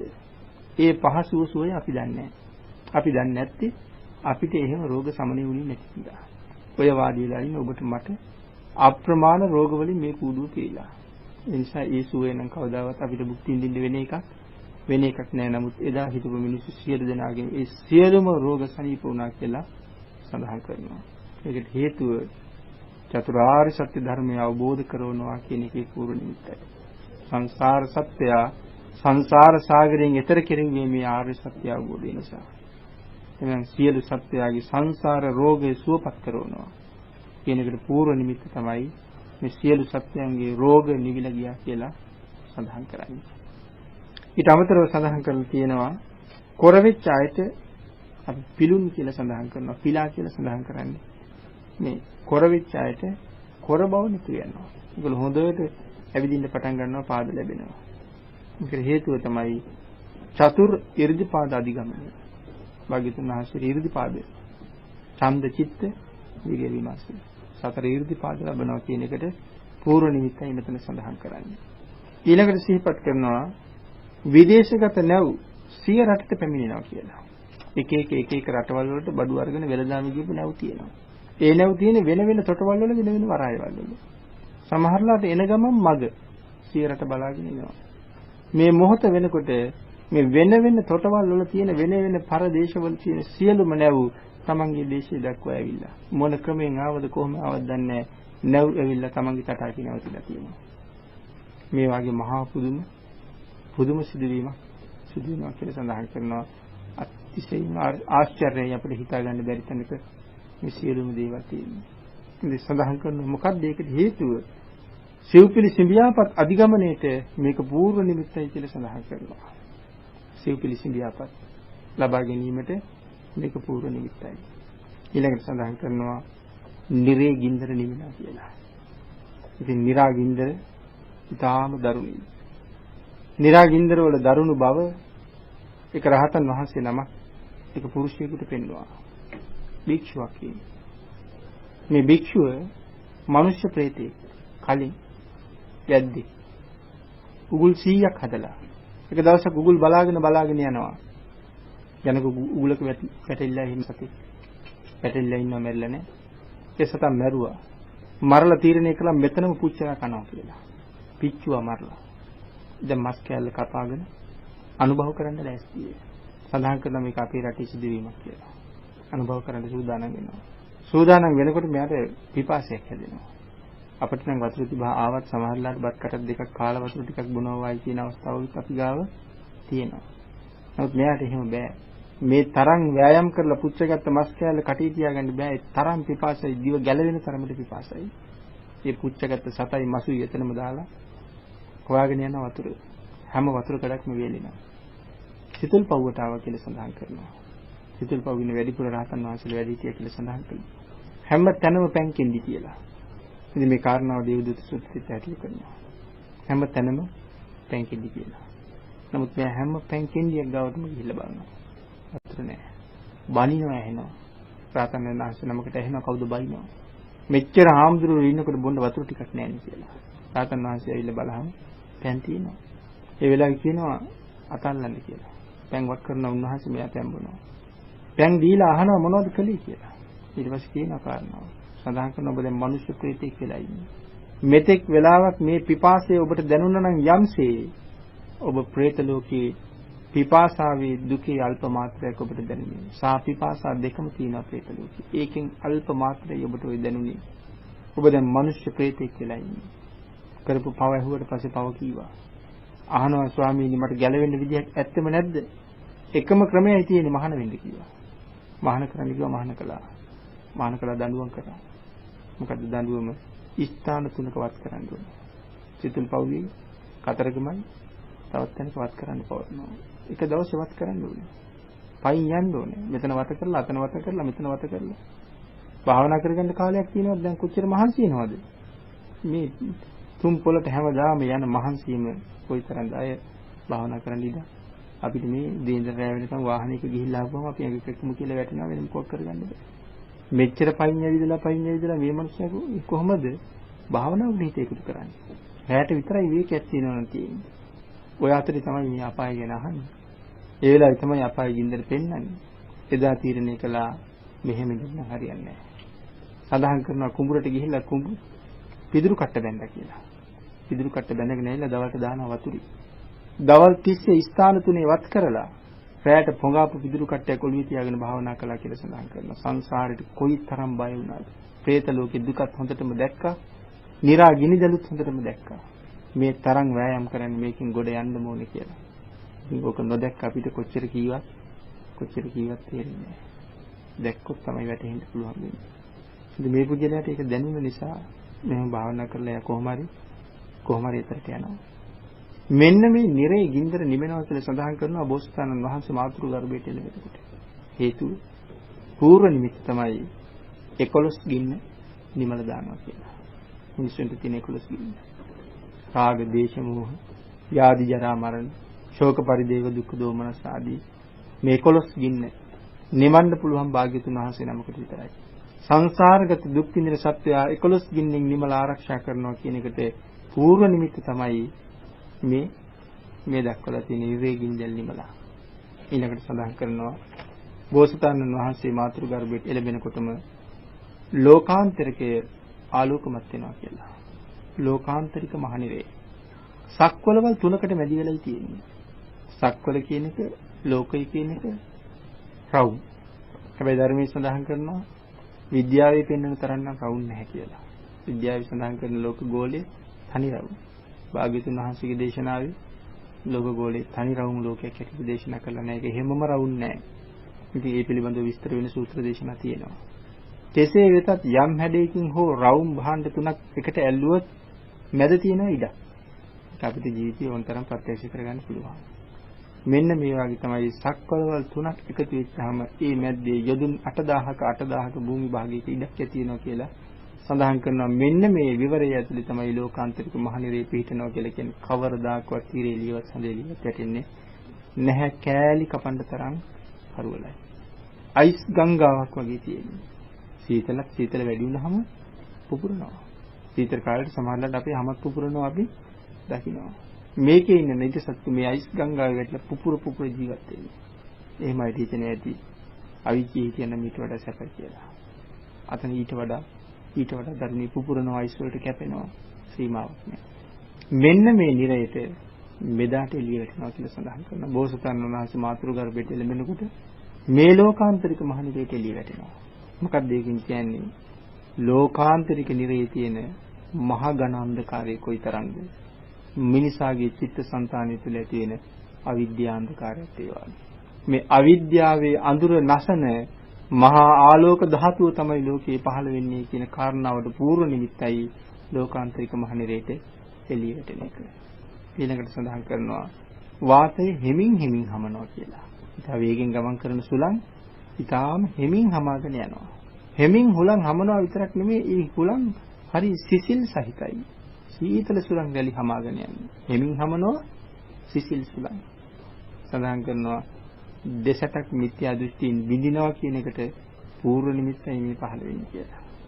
භාග්‍යවතුන් වහන්සේ නමක් ලෝකෙ පහළ වෙනකොට මේ සමාජය තුළ මිත්‍යා දෘෂ්ටියින් 62ක් තියෙනවා කියලා සඳහන් කරනවා. මේ දෙසටක් මිත්‍යා දෘෂ්ටියින් සියල්ල ක්‍රමක්‍රමයෙන් බිඳලා වුන් සම්‍යක් දෘෂ්ටියට පොළඹවන්න පුළුවන් කියන කාරණාවට පූර්ව නිමිත්තයි මේ සිසිල් සුළං සෙමින් හමාගෙන යාම කියන කාරණාව. ඊළඟට සඳහන් කරනවා මහා සමුද්‍රය මధుර වෙනවා. මහා සමුද්‍රය මහා සාගරයේ ස්වභාවයෙන්ම ලුණු. ඉතින් අපි මధుරයි කියලා කියන්නේ අපි සාමාන්‍යයෙන් තැඹිලි වතුර වගේ දේවල් පූජා කරනකොටත් මధుර කියන වචනේ පාවිච්චි කරනවා. මధుරං සුභා කියන වචනේ. සුභ වූ මధుර වූ ජලය භාග්‍යවතුන් වහන්සේට පූජා කරනවා.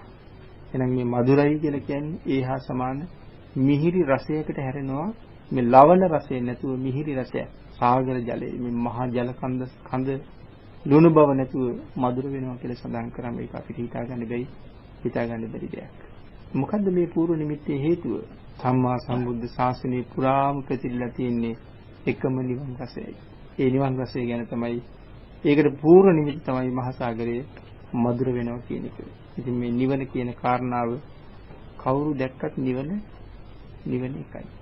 ඔබ දැක්කත්, මා දැක්කත්, රහතන් වහන්සේ දැක්කත්, පසේ බුදුරජාණන් වහන්සේ දැක්කත්, ලෞතර බුදු පියාණන් වහන්සේ දැක්කත් නිවන නිවනමයි. ඒකේ බුදුරජාණන් වහන්සේට වෙන නිවනක්, පසේ බුදුරජාණන් වහන්සේට වෙන නිවනක්, අපිට තව නිවනක්, එහෙම නිවනක් නෑ. සියලු දෙනාටම මේ නිවන කියන ධර්මතාවය සමානයි කියලා ධර්මයේ සඳහන් කරනවා. නිවන එකමයි. නිවන නිවනමයි. එහෙනම් සකල ලෝක සත්‍යය නිර්වාණ රසයෙන් ප්‍රබෝධමත් කරන නිසා ලවණ රසය මధుර රසයට පරිවර්තනය වෙනවා. සඳහන් කරනවා ගස්වල මල් පිපෙනවා. කඳන් වල පිපෙන මල් වෙනයි. අතුවගේ පිපෙන මල් වෙනයි. කඳනුත් මලින් වැහෙනවා, අතුත් මලින් වැහෙනවා. සම්පූර්ණ ගස් තනි කරම පුෂ්පයන්ගෙන් පිරීලා යනවා. මල්ම විතරයි. හේතුව මොකද්ද කියලා සඳහන් කරනවා. ලෝකේ හැම තැනම භාග්‍යතුන් වහන්සේගේ ආගමනයත් එක්ක විමුක්තියේ පුෂ්ප පිපෙනවා කියලා. හැම තැනම ලෝකේ විමුක්තියේ පුෂ්ප පිපෙනවා.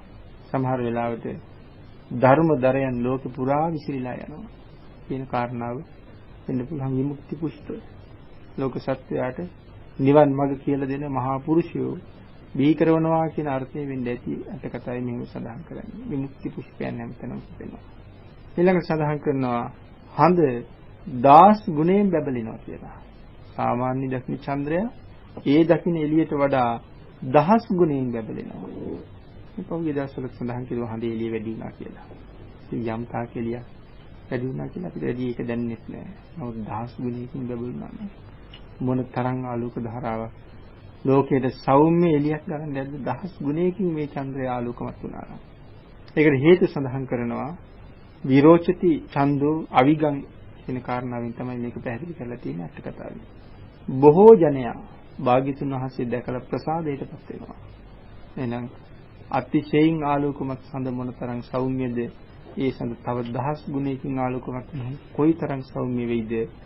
සම්මා සම්බුද්ධ කියන චන්ද්‍ර රාජෝත්තමයන්න් වහන්සේගේ මුව මඩල සහ ශ්‍රී දේහය මොනතරම් සෞම්‍ය සම්පන්න වෙන්නේ නැද්ද? මොනතරම් ආලෝකමත් වෙන්නේ නැද්ද? මොනතරම් සුන්දර වෙන්නේ නැද්ද? මොනතරම් ලස්සන වෙන්නේ නැද්ද? ඒ කාරණාවයි මෙතන සඳහන් කරන්නේ. ඊළඟට සඳහන් කරනවා හිරු සැඩ බව නැතුව යනවා කියලා. චන්ද්‍රයා හරි සැඩ, සූර්යයා හරි සැඩයි. නමුත් මේ සැඩ බව නැතුව යනවා කියලා සඳහන් කරනවා. මිනිස්සුන්ට මේ භාග්‍යතුන් වහන්සේගේ නැත්නම් බෝසතාණන් වහන්සේගේ ආගමනයත් එක්ක කායික මානසික සුවය කියන දෙකම ලැබෙනවා. කායික සුවයත් ලැබෙනවා, මානසික සුවයත් ලැබෙනවා. ඒකට පූර්ව නිමිති තමයි සූර්යාගේ සැඩ බව අඩු වෙලා මේ කියපාන්නේ. ඉතින් සඳහන් කරනවා සැඩ බව අඩුයි. හිරු බැබලෙනවා. තරුත් රාත්‍රියට පේනවා වගේ හොඳට පේනවා කියලා. චන්ද්‍රයා වෙනම පේනවා, තරු වෙනම පේනවා මේ මහ දවල්. සූර්යයත් බැබලෙනවා. නමුත් රශ්මිය නැහැ. සූර්යයා දිහා හොඳට හඳ දිහා බලනවා වගේ බලන්න පුළුවන්. ඊළඟට සඳහන් කරනවා පක්ෂීන්ගේ පොළොව ආගමනය සිද්ධ වෙනවා කියලා. සාමාන්‍ය කුරුල්ලෙනි රසුලු. ආහාර ගන්න විතරක් වගේ බිමට එනවා. නමුත් මේ මොහොත වෙනකොට එකම කුරුල්ලෙක්වත් ගහක නැහැ. සියලුම කුරුල්ලෝ ඉන්නේ බිම. ගහක කූඩුවක කිසිම කුරුල්ලෙක් නැහැ. සියලු දෙනා බිම. ඒකට හේතු සඳහන් කරනවා බුද්ධාවවාදීන් බොහෝ දෙන මේ දරණ වෑයමක්. ඒ සඳහා දරණ වෑයමක්. මේ ධර්ම දේශනා මාලාව මේ විදිහට මේ කල්යාණ මිත්‍රයි ආරම්භ කරන්න යෙදුනේම ලෝක සත්වයාට සම්මා සම්බුදුරජාණන් වහන්සේ සරණ යන්න හැටි කියලා දෙන්න මම. මොකද භාග්‍යතුන් වහන්සේ හඳුනා ගන්න බැරි නම් සරණ යන්න බැරි වෙනවා. ඒ නිසා සරණ යමල්ලා බණ අහපල්ලා භාවනා කරපල්ලා කියලා කියනවට කලින් සම්මා සම්බුද්ධ නම් කවුද කියන කාරණාව පැහැදිලි කරලා දීලා මෙන්න මේ මහා පුරුෂෝත්තමයන්න් වහන්සේ සරණ යන්න පින් ඇතිනම් වෑයම් කරන්න කියන කාරණාව පැහැදිලි කරලා දෙන්නමයි මේ අප්‍රමාණ ව්‍යායාමයේ ප්‍රතිඵලය. ඉන්නතුනි ඒක කියාපාන්නා වූ අවස්ථාව තමයි මේ එළඹිලා තියෙන සියලුම පක්ෂීන්ගේ පොළොව ආගමනය සිද්ධ වෙනවා. දෙකින් සඳහන් කරනවා බුද්ධාවවාදයෙන් බුදුරජාණන් වහන්සේගේ අවවාදයෙන් බොහෝ දෙනා දිවි හිමියෙන් භාග්‍යතුන් වහන්සේ සරණ යනවා කියන එක. දිවි හිමියෙන් සරණ යනවා කියන කාරණාව. එහෙමනම් භාග්‍යතුන් වහන්සේ සරණ යන කාරණා හතරක් ගැන අපි සඳහන් කරලා තියෙනවා. ඒ හතරේ පළවෙනි කාරණාව තමයි භාග්‍යතුන් වහන්සේට මාගේ ජීවිතේ පූජා වේවා කියලා භාග්‍යතුන් වහන්සේ සරණ යන එක. එහෙනම් මෙතන සඳහන් කරන බුද්ධාවවාදයෙන් බොහෝ දෙනා දිවි හිමියෙන් භාග්‍යතුන් වහන්සේ සරණ යනවා කියන එකට පූර්ව නිමිති තමයි සියලුම වෘක්ෂවල තින්න සියලුම සත්වයෝ සියලුම පක්ෂීන් බිමට බැස්සා කියන එකෙන් සඳහන් කරලා තියෙනවා. ඊළඟට සඳහන් කරනවා දෙවියන් තම භවන වලට වෙලා ක්‍රීඩා කිරුවා කියලා. හරිම විනෝදෙන් තමන්ගේ දිව්‍ය විමාන වලට වෙලා ඒගොල්ලෝ සෙල්ලම් කරන්න පටන් ගත්තා. මොකද මේ දෙවියෝ සෙල්ලම් කරලා තියෙන්නේ. භාග්‍යතුන් වහන්සේ උදන් අනුවා කියලා සඳහන් කරනවා. උන්වහන්සේගේ ජීවිතේ උන්වහන්සේ උදන් අනපු තැන් තියෙනවා. උදාන ප්‍රකාශ කරපු තැන් තියෙනවා. මහා රහතන් වහන්සේලාගේ උදාන තියෙනවා. රහත් මෙහෙණින් වහන්සේලාගේ උදාන තියෙනවා. ත්‍රිපිටකයේ උදාන පාළිය කියනම කොටසක් තියෙනවා. උදාන පාළියේ තියෙන්නේ ඒ අය මේ සතර අපායෙන් නිදහස් වෙලා විමුක්ති මාවතට ඇවිල්ලා අපි සංසාරයෙන් ගැලවුණා. අපි සතර අපායෙන් නිදහස් වුණා. ඒ ප්‍රීතිය ප්‍රකාශ කරපු වාක්‍ය සඳහන් වෙන තැන තමයි මේ උදාන පාළියේ සඳහන් වෙන්නේ. එහෙනම් උදාන මෙතන සඳහන් කරනවා භාග්‍යතුන් වහන්සේ උදන් යනවා කියලා. සම්මා සම්බුද්ධත්වයේ ප්‍රතිග්‍රහණය කරගන්නවත් සමගම භාග්‍යතුන් වහන්සේ මහා උදාන වාක්‍යයක් දේශනා කළා. අනේක ಜಾති සංසාරං සන්දාදිස්සං අනින්නිසං ගහකාරකං ගවේසන්තු දුක්ඛා ಜಾති පුනප්පුන ගහකාරක දිට්ඨෝසි පුනගේ හන්න කාහසි සබ්බාතේ පාසුකා භග්ගා ගහ කූටං විසංකිතං විසංකාර ගතං චිත්තං තණ්හානං කය මජ්ජිකා. මේ සංසාරේ දිගට මම ඇවිදවාගෙන ආපු තණ්හාව නැමැති වඩුවා. මේ මහා කල්ප ගණනාවක් තිස්සේ මම මේ කවුද හෙව්වේ? මේ සමීක්ෂණය කර හොයන්නේ මේ පරාණ කූඩුව නැමැති ගේ හදන වඩුව කොහෙද ඉන්නේ කියලා. මට අද තමයි හම්බුනේ. මම අල්ලගත්තා ඔබ. හැබැයි අදින් පස්සේ මේ කූඩුව හදන්න මම ඉඩ තියන්නේ නැහැ. මේ කූඩුව හදන්න ඔබ විසින් නිර්මාණය කරපු පරාල අමුණන කැණි මඩල මේ සියලුම දේවල් මම ඔබට නොදැනී විනාශ කරලා ඉවරයි. අය මේ කූඩුව නම් හදන්න මම ඉඩ කියලා නැහැ. ඒ නිසා මේ කූඩුව හැදුවේ කවුද එතකොට? මේ වඩුව කිව්වේ තණ්හාවට. තණ්හාව තමයි ජීවිතේ දිගින් දිගට සංසාරේ අරන් ගියේ. තණ්හාව කියන ධර්මතාවය මම සදහටම නැති කරලා දැම්මා. ඒ භාග්‍යතුන් හසු උදානයක් ප්‍රකාශ කළා. මේ වගේ භාග්‍යතුන් හසු දේශනා කරපු උදාන තව සඳහන් වෙනවා. උන්වහන්සේගේ ජීවිතයේ සුවිශේෂී තැන්වල කරපු මෙන්න මේ උදානයන් තියෙන නිසා ඒ උදාන දේශනා කිරීමේ పూర్ව නිමිත්ත තමයි දෙවියෝ තමන්ගේ විමාන වලට වෙලා ක්‍රීඩා කරලා කියලා සඳහන් කරන්නේ. ඊළඟට සඳහන් කරනවා දොර කවුළු විවර වීම. මේ වෙලාවේ මේ ලෝක ධාතුවේ කිසිම දොරක් වැහිලා නැහැ. කිසිම දොරක් වහන්න බෑ. සිර කඳවුරක දොරක්වත් වැහෙන්නේ නැහැ. හිර කූඩුවක දොරක් වැහිලා නැහැ. ලෝකයේ සදහටම වහලා තියෙන දොරවල් වෙත්නම් ඒ සියලුම දොරවලුත් ඇරුණා. යම් වෙලාවක වහලා තියෙන ගේක දොරක් යන්නේලක් තියෙනවා නම් ඒ සියලුම දේවලුත් මේ වෙලාවේ විවර වෙනවා. මේ මොන කාරණාවද పూర్ව නිමිත්තද මේක කියලා සඳහන් කරනවා. සියලුම දොර කවුළු විවර වීමේ పూర్ව නිමිත්ත තමයි අරි අටඟි මග දොර විවෘත වීමේ పూర్ව නිමිත්තයි කියලා. ආර්ය අෂ්ටාංගික මාර්ගය කියන ద్వාරය විවෘත කරනවා සත්‍යයන්ට කොහොයන්නද මේ දොර අරින්නේ? සංසාරේ නැමුති වදක ගුහාවේ හිර වෙලා ඉන්න සත්‍යයන්ට අමාවේ දොර ඇරලා දීලා තියෙනවා. විමුක්තිය නැමුති අමෘතය හොයාගෙන යන්නේ දොර එළියා. ආර්ය ශ්‍රාංගික මාර්ගය විවර කරලා සත්‍යයන් සසර සාගරයෙන් එතර කරන්න මඟ පෑදීමේ పూర్ව නිමිත්තයි සියලුම වහලා තියෙන දොර කවුළු විවෘත වීම කියලා සඳහන් කරනවා. ඊළඟට සඳහන් කරනවා සා පිපාසා නැතිවීම. මිනිසුන්ගේ සා පිපාසාව නැති වෙනවා. සඳහන් කරනවානේ പ്രേත ලෝකේ ඉන්න සියලුම සත්‍යයන්ගේ බඩවල් පිරෙනවා මේ වෙලාවේ කියලා. പ്രേතයෝ ඉන්නේ පිපාසයෙන් සහ බඩගින්න. අවුරුදු කෝටි ගණන් බඩගින්න ඉන්නවා. වේලක් දෙකක් නැති වෙච්චාම අපේ උදර පටලේ ගෙනලා දෙන වේදනාව කොහොමද? අවුරුදු කෝටි ගණන් බඩගින්න ඉන්නවා කියහම අපිට ඒක සිතුවිලි මාත්‍රෙන්වත් දකින්න බෑ. പ്രേතයෝ පිසාචයෝ අප්‍රමාණ වූ බඩගින්න කර්මික වෙනවා. අපි නම් දවස් 7ක් ආහාර නැති වුණොත් මැරෙනවා. කෝටි ගණන් බඩගින්න ඉන්නවා මැරෙන්නේ කර්මෙහිඳා. ඒකට කර්මය කියලා කියන්නේ. මෙන්න මේ තරම් සාපිපාසාවෙන් ඉන්න ප්‍රේතයන්ගේ පිසාචයන්ගේ බඩවල් පිරෙනවා කියලා සඳහන් කරනවා මේ වෙලාවේ. එහෙනම් මෙතන සඳහන් කරනවා සාපිපාසා නැතිවීම මොකක්ද හේතුව? කායගත සතියෙන් නිවන් ලැබීම කියන එකට පූර්ව නිමිත්තයි. කායගත සතිය. මේ කය ක්‍රියාත්මක වෙන්නේ කොහොමද කියන ආකාරයේ මනාව සිහියෙන් කටයුතු කරනවා. කරන හැම වැඩේම සිහියෙන් කරනවා. මගේ කයින් මම දැන් මොනවද කරන්නේ? මම දැන් අතු ගන්නවා. මම දැන් මහනවා. මම දැන් කෑම කනවා. මම දැන් උයනවා. මම දැන් නිදා ගන්නවා. හැම එකම සිහියෙන් කරන්නයි භාග්‍යතුන් වහන්සේ දේශනා කළේ. යමෙක් තීරණය කරනවා නම් මම භාවනාවක් පටන් ගන්නවා. හොඳ පූර්ව නිමිත්තක් තමයි ඊට පෙර ආතුව තමන් කරන හැම කටයුත්තම සිහියෙන් කරන්න පුරුදු වෙනවා. සිහිය පිහිටවන්න හරියට ලීසි වෙනවා. කාලයක් තිස්සේ කරන හැම කටයුත්තක්ම සිහියෙන් කෙරුවොත් එයාට සිහිය පිහිටවන්නේ තරම් අමාරු වෙන්නේ නැහැ. මේ කාරණාව සඳහන් කරනවා කායගත සතියෙන් නිවන් දොර අරගන්නවා කියන එක තමයි ඒ පූර්ව නිමිත්ත සඳහන් කරලා තියෙන්නේ. සාපිපාසා නැති වෙලා යනවා කියන්නේ. පිපාසා නැතිවීම, සාගින්නේ නැතිවීම ඒක පිපාසා නැතිවීම විමුක්ති සුවයටපත් වෙනවා. කායගත සතිය බඩගින්න නැතිවීමෙන් කායගත සතිය කිව්වා. පිපාසා නැතිවීමෙන් කායගත සතියෙන් විමුක්තිය හොයාගෙන යනවා කියන කාරණා දෙක සඳහන් කරලා තියෙනවා.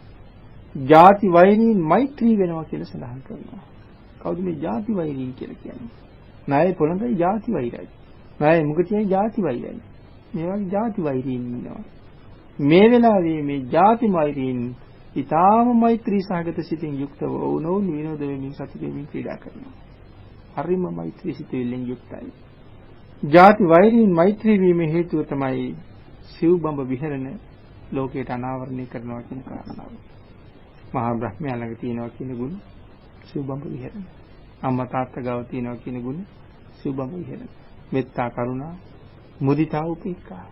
පුදුමාකාර කරුණාව, පුදුමාකාර දයාව, පුදුමාකාර මෛත්‍රියක්. ඒ සියල්ල ඔස්සේ අප්‍රමාණ උපේක්ෂාවක්. එනම් මහා බඹු කියලා භාග්‍යතුන් වහන්සේ දේශනා කළේ ඒ නිසා. මෙන්න මේ කාරණාව නිසා සඳහන් කරනවා සිව් බඹ විහරණයට පූර්ව නිමිත්තයි ජාති වෛරීන් මෛත්‍රී සාගත වීම. ඊළඟට සඳහන් කරනවා කොඩි වැලෙන් 10000ක් සක්වලවල් බැඳෙනවා. හිතන්නකෝ කොඩි වැල් වලින් සක්වලවල් 10000ක් එකට ගැට ගැහෙනවා කියන කාරණාව. අපි අපේ ඉඩම වට කරලා කොඩි ඇද්දොත් අන්න එහෙම කොඩියක්දා වගේ සක්වලවල් 10000ක් එකට වට කරලා කොඩියක් ඇදලා මේ වෙලාවේ මේ දර්ශනය සිද්ධ වෙනවා. ඊටාම අලංකාර සමහරට රණින් විදියෙන් මුතුයෙන් මණිකෙන් සරසපු කොඩි වලින් 10000ක් සක්වලවල් සරසලා අපි භාග්‍යතුන් වහන්සේ වෙනුවෙන් ලොකු පූජාවක් කරනකොට ලොකු පින්කමක් කරනකොට දානයක් දෙනකොට උන්වහන්සේ අනුස්මරණය කරන ලොකු වෙසක් පොසොන් පින්කමක් කරනකොට විහාරස්ථාන කොඩි දාන සරසනවා. ගෙවල් වලත් කොඩි දානවා වෙසක් පොසොන් කාලේ එනකොට. ඒක හරි ලස්සන සැරසිලි උපකරණයක්. අනික භාග්‍යතුන් වහන්සේට කරු දක්වන මහ ලොකු ගෞරවයක්. එහෙනම් මේ මහා පුරුෂයන්න්ට මේ සක්වලවල් 10000 කවුරු කොඩි දාන්නේ නැද්ද? විශ්ව න්‍යාය ධර්මයේ විසින් සක්වලවල් 10000ක් එකම කොඩි වලින් ගැට ගහලා ගන්න කියලා සඳහන් කරනවා. සක්වල මොන තරම් අසිරිමත් වෙන්නේ නැද්ද ලෝක ධාතුවේ 10000ක් සක්වල. සඳහන් කරනවා මොකද්ද ඒකේ පූර්ව නිමිත්ත? ලොව පුරා ආර්යයන් වහන්සේලා බිහිවීම කියලා සඳහන් කරනවා. සක්වලවල් 10000ක් පුරා කොඩි ගැවසීම කොයිතරම් සුන්දර වෙනවද? එහෙනම් භාග්‍යතුන් වහන්සේගේ ධර්මයේ පණිවිඩය අරගෙන ලෝක පුරා විහිදලා යන ආර්යයන් වහන්සේලා නිසා ලෝක ධාතුව කොයිතරම් සනසවන්න උන්වහන්සේලාට පුළුවන්කම තියෙනවද? සංසාර දුකින් පීඩා විඳින අය සසර දුකින් එතර කරවන්න උන්වහන්සේලා මොනතරම් මේ මූලයෙන් පටන් අරගෙන විසිරීලා යනවද? තියෙන කාරණාවට පූර්ව නිමිත්තයි මෙතන සඳහන් කරලා තියෙන්නේ. ඊළඟට සඳහන් කරනවා ගංගා ජලයේ ගලන එක නවතිනවා කියලා. ඒ ගංගා ජලයේ ගලන එක නවතින්නේ. භාග්‍යතුන් වහන්සේ තියෙන සුවිශේෂී ඥාන හතර ගැන සඳහන් කරනවා. චතුරු වෛශාරද්‍ය ඥාන. මෙන්න මේ චතුරු වෛශාරද්‍ය ඥානය ලැබීමේ පූර්ව නිමිත්තයි ගලන ගංගා ගලන එක නවතිනවා. මේකෙන් කිව්වේ ඒකයි. ඊළඟට සඳහන් කරනවා තවත් කරුණු මේ අට කතාවේ පැහැදිලි කරනවා. ඒ කාරණා ඒ විදිහට ඒ නිමිති වෙනුවෙන් පහළ වුණා කියලා අටුවාවේ මේ කතාව මෙතනින් ඉවර කරලා තියෙනවා. ඒ කරුණු ඒ කාරණා සඳහා පහළ වුණා කියලා. මොකද නැත්තම් මේක විස්තර කරලා ඉවර කරන්න බැරි බොහෝ කරුණු රාශියක් තව තියෙනවා. ඒ නිසා ඒ අතර සිහිපත් කරනවා පෘථුවියෙන් ජලය මතුවුණා කියලා. මේ මහ පොළොවෙන් හැම තැනින්ම වතුර මතුවෙන්න පටන් ගන්නවා. ආවල් තැනයි කියලා නෑ, සිදුරු හැදුනා වගේ උල්පත් මතුවෙනවා වගේ හැම තැනින්ම වතුර මතුවෙලා වීදුරු වගේ පිරිසිදු ජලය මහ පොළොව පුරාම ගලාගෙන යනවා. තාම ලස්සනයි. තාම පිරිසිදු ජලය ගලාගෙන යනවා. මේ තවත් එක නිමිත්තක්. ඊළඟට සඳහන් කරනවා ගලන ගංගා නතර වුණා කියන කාරණාව අපි සිහිපත් කරා. හිරු බැබලෙද්දීම තරු අලංකාරව දර්ශනීය වුණා කියන කාරණාව අපි සිහිපත් කළා. ඊට අමතරව සඳහන් කළා මේ විදිහට විශ්ව ධාතුවේ හරියට මල් පිපුණා කියලා. ගස්වල විතරක් නෙමෙයි මහ පොළොවේ මල් පිපුණා. අපි සමහරලාට අහලා තිබුණේ නෙළුම් මල් 7ක් පිපුණා කියලා. ඒ කතාව බොහොම බොරු කරලා මනාවම අටුවාවේ පැහැදිලි කරනවා නෙළුම් මල් 7ක් නෙමෙයි පිපුණේ 10000ක් සක්වල එක දිගට නෙළුම් මලෙන් වෙහිලා ගියා කියලා. එතකොට ගංගාවලත් මල් පිපුණා. මහා සමුද්‍රයේ රැලි නතර වෙලා පංචවර්ණ පදුම පිපුණා කියලා සඳහන් කරන්නේ. පංචවර්ණ පදුමයන්ගෙන් මහා සයුර පිරීලා යනවා. මහ පොළොවේ වැලි ඇටයක් තනකොළ කෙන්ද පේන්න තැනක් නෑ. බැලු හැමතැනම නෙළුම් මල් වලින් ගහිලා තියෙනවා. ඒ තරම් අප්‍රමාණ වූ මල්යායක් ලෝක ධාතුව පුරා පැතිරිලා ගිහිල්ලා. ඒ කාරණාව පැහැදිලි කරනවා.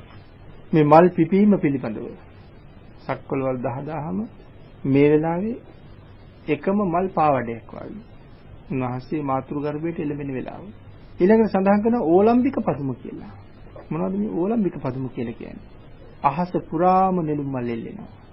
සක්වලවල් 10000ෙම මුළු අහසෙම නෙළුම් මල් එල්ලෙනවා. ඕලම්බික කියන්නේ එල්ලෙන නිසා. එල්ලෙන පදුම. ඕලම්බික නෙළුම්. ඒකට මුළු මහ පොළොවම මලින් වැහිලා, ගස්වල කඳන් වල පිපෙන මල් වලින් වැහිලා, ගස් අතු වගේ පිපෙන මල් වලින් වැහිලා, මහ පොළොව නෙළුම් වලින් වැහිලා, කඳු ඔක්කොම මල් කඳු බවට පත් වෙලා. ඒකට කළු ගල් වලට මොනවා වෙන්නේ? ඒවා විතරක් තැන් වල ගල් තිබුණාද මත වෙලා. සඳහන් කරනවා වෙනම මේ කළු ගල් පලාගෙන දණ්ඩ පදුම කියලා විශේෂ නෙළුම් මල් 7 පොකුරු පිපුණා කියලා.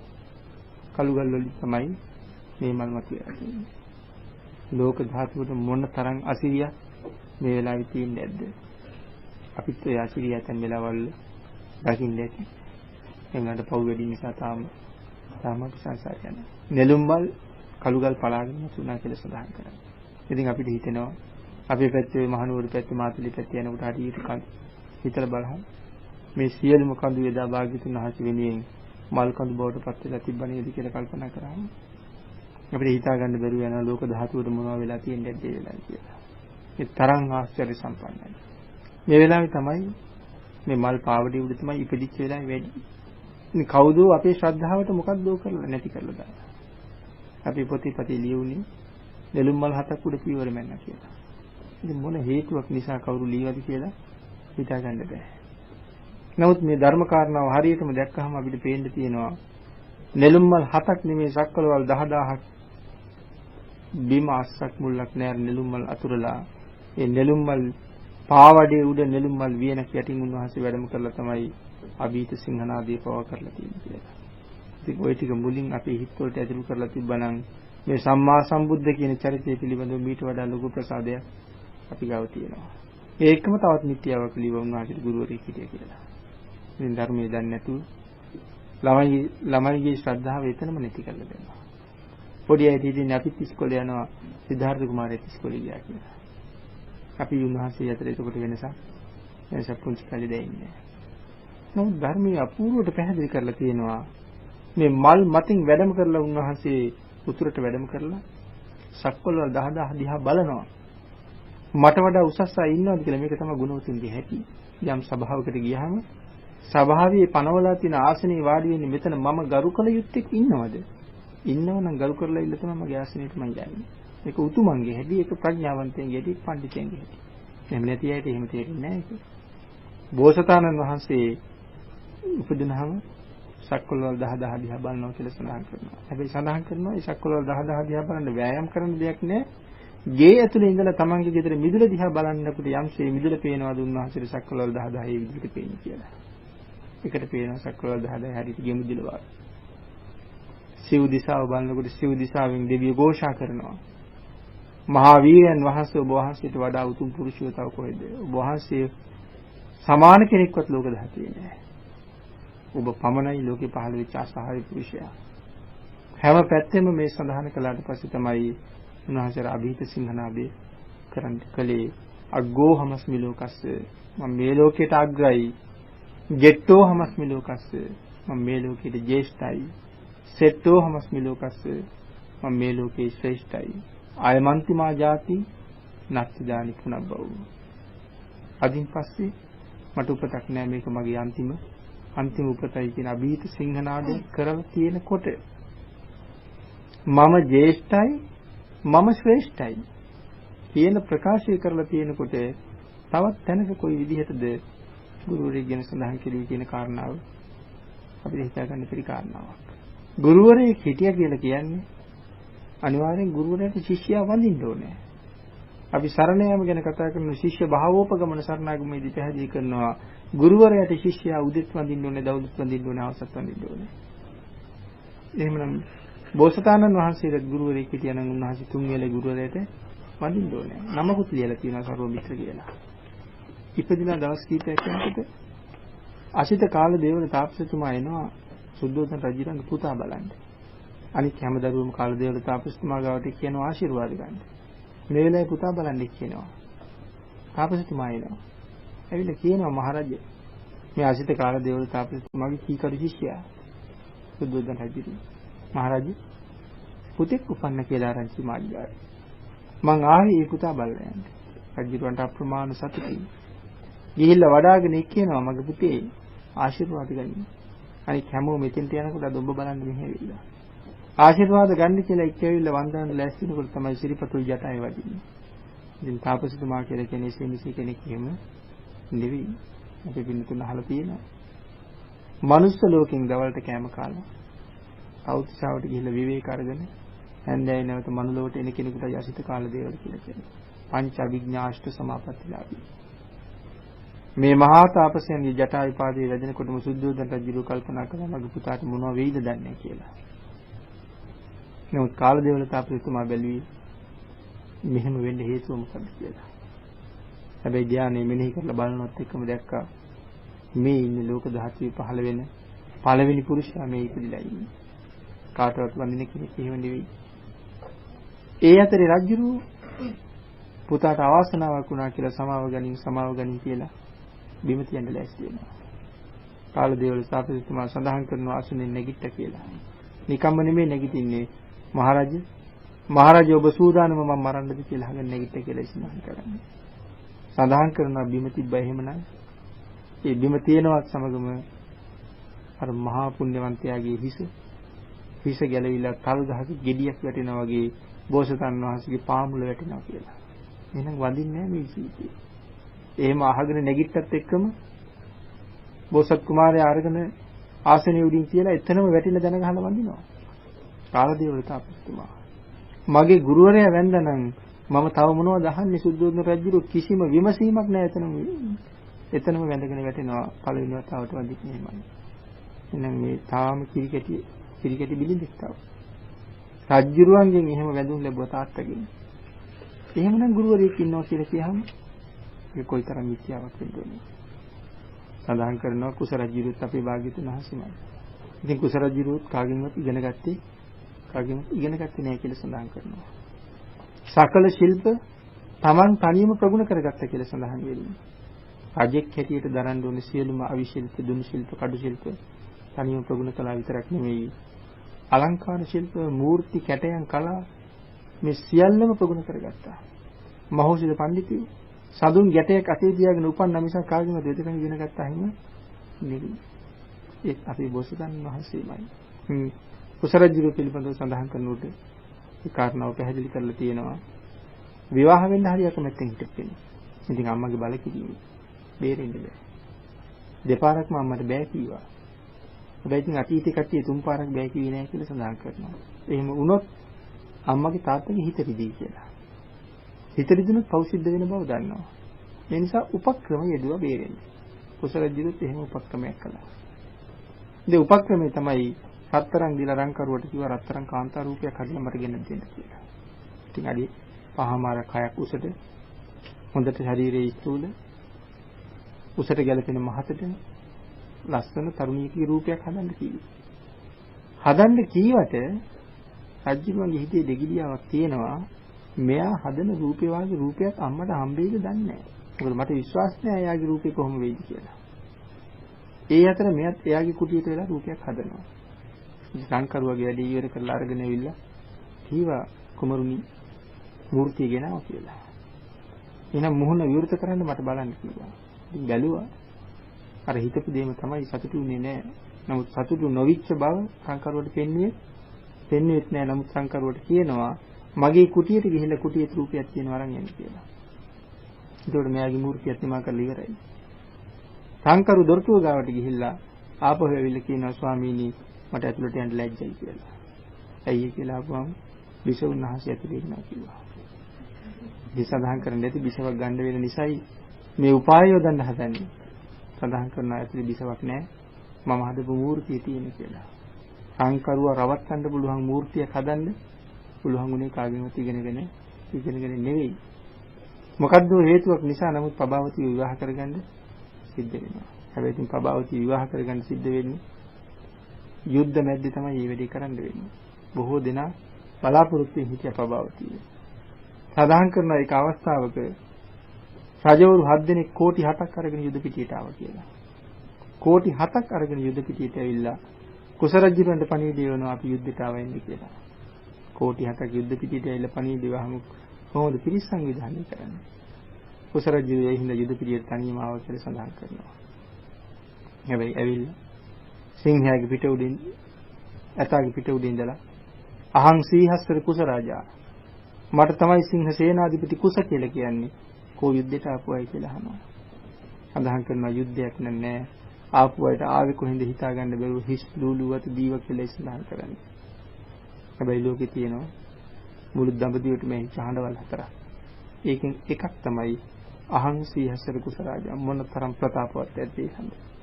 බෝසතාණන් වහන්සේ මේ කෝටි 7ක් එක යුද්ධ කරන්න ගිය කාගෙන්වත් දුනු ශිල්ප කඩ ශිල්ප ප්‍රගුණ කරලා එහෙම නෙවෙයි යුද්ධ කෙරුවෙත් නෑ වචන මාත්‍රයෙන් යුද්ධය ඉවරයි. කාගෙන්වත් ඉගෙන ගත්තේ නෑ. එහෙනම් සිද්ධාර්ථ ගෞතම වෙන්න කලින් ආත්ම ගණනාවක ඉගෙනගෙන නෑ.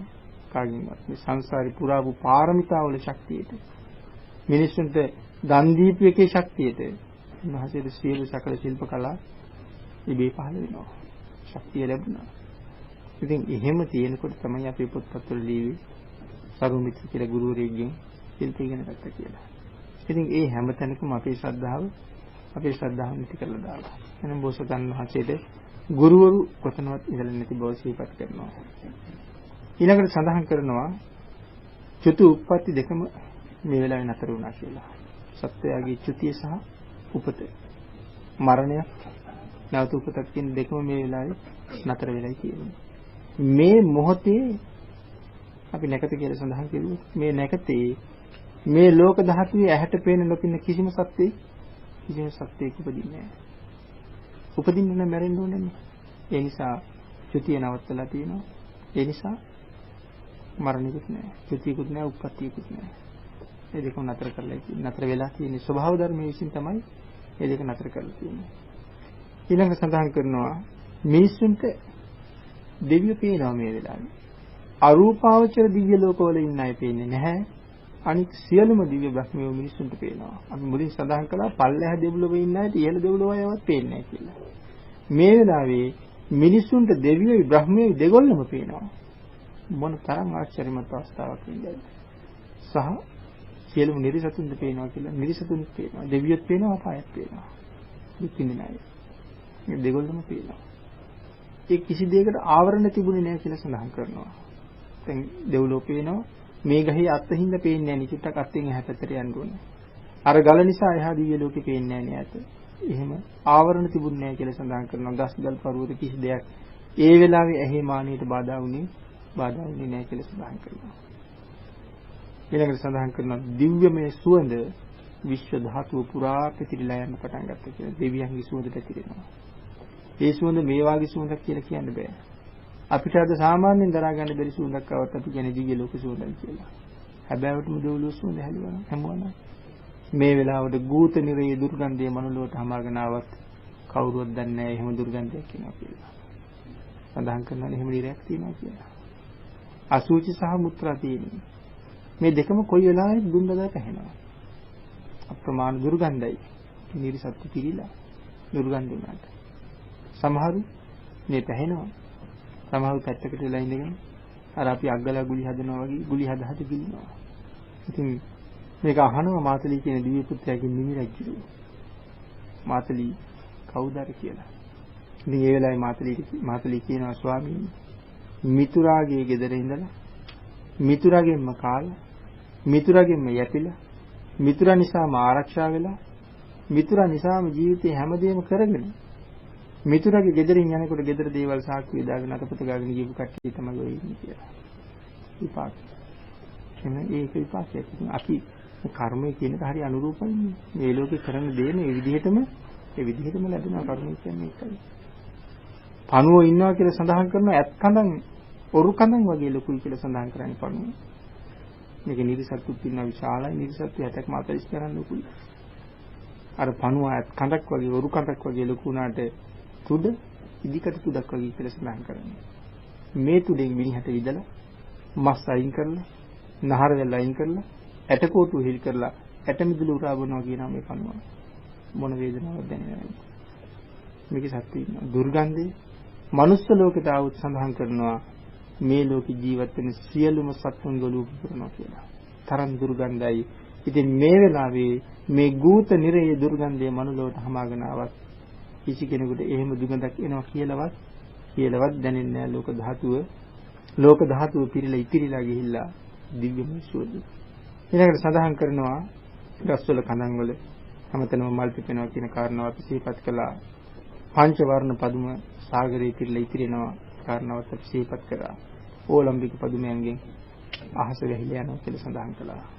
මේ විදිහට උපදින දිවකුරු බෝසතාණන් වහන්සේ දීපංකර බෝසතාණන් වහන්සේ දස මාසයේ මාතෘ ගර්භය සම්පූර්ණ කරලා මේ නිමිති 32ම පහල කරවා මාතෘ ගර්භයෙන් මනුස්ස ලෝකෙට වඩිනවා. මනුස්ස ලෝකෙට වැඩලා ගිහි ගෙදර දෙව්ලොව දිව්‍ය කුමාරයෙක් දිව්‍යමය සැප විඳිනවා වගේ දෙව් සැප හා සමානයි මේ විමාන තුනක් උන්වහන්සේට තියෙනවා මාලිගා තුනක්. අපේ බෝසතාණන් වහන්සේට වගේ මේ මාලිගා තුනට වෙලා විඳින සැප දෙව්ලොව සැප තියෙනවා. අපේ බුදු පියාණන් වහන්සේ ගිහි ගෙදර කොච්චර කල්ද? අවුරුදු 29යි. දීපංකර බෝසතාණන් වහන්සේ ගිහි ගෙදර අවුරුදු 10000යි. 10000ක් කල් ගිහි ගෙදර දිව්‍ය විමානයක තියෙන සැප විඳලා එක දවසක් උයනට යනකොට ලෙඩෙක් මහල්ලේ මලමිණියක් මේ දේව පුත්‍රයෝ තුන්දෙනා දකිනවා. සඳහන් කරලා නැහැ පැවිදිරුවක් දැක්ක කියලා. ඒ වුණාට මහා පදාන ආදී සූත්‍රවල සඳහන් කරනවා බුදුවරුන් සම්බන්ධව මේ තියෙන සියලුම නිමිති එක හා සමානයි කියලා. එතන එහෙම සමානයි කියලා සඳහන් කරාම එහෙමනම් උන්වහන්සේත් පැවිදිරුවක් දකින්න ඇති මෙතන සඳහන් කරලා නැති වුණාට. නමුත් අට කතාවේ සඳහන් හැටියටම විස්තර කළොත් මේ දේවදූතයෝ තුන්දෙනා දැකලා අප්‍රමාණ කලකිරීමකටපත් වෙනවා. ආපහු සැරයක් උයන් කෙලියට යන එක නතර කරලා මාලිගාවට යනවා. සඳහන් කරනවා රම්මවතී නුවර මහා සුදස්සන නගරය හා සමානයි කියලා සඳහන් කරනවා රම්මවතී නුවර. සුදස්සන නගරය ගැන අපි ඉදිරියට සාකච්ඡා කරන්න යනවා භාග්‍යවතුන් වහන්සේගේ පරිනිර්වාණයත් එක්ක. මහා සුදස්සන නගරය පිළිබඳ විශාල දේශනාවක් සඳහන් කරනවා. තනිකරම දෙව්ලොවක් මේ සුදස්සන නගරය. අපිට දෙව්ලොවක්. ඉතින් මේ කුසිනාරාවේ භාග්‍යවතුන් වහන්සේ පිරිනමන පාන්නේ ඒ වාගේ සුවිශේෂී හේතුවක් නිසා. ආනන්ද ස්වාමීන් වහන්සේ සඳහන් කරනවා භාග්‍යවතුන් වහන්සේ විශාලාව වගේ රජගහ නුවර වගේ සවැත් නුවර වගේ විශාල නගර තියෙනකොට භාග්‍යවතුන් වහන්සේ ඇයි මේ පුංචි නුවරක පිරිනමන පාන්නස් තියෙන්නේ? ඒ වෙලාවේ කියන ආනන්ද මේක අද පුංචි වුණාට මේක පුංචි නුවරක් නෙමෙයි. මමම මේ නගරේ 6 වතාවක් සක්විති වෙලා තියෙනවා කියලා සඳහන් කරනවා.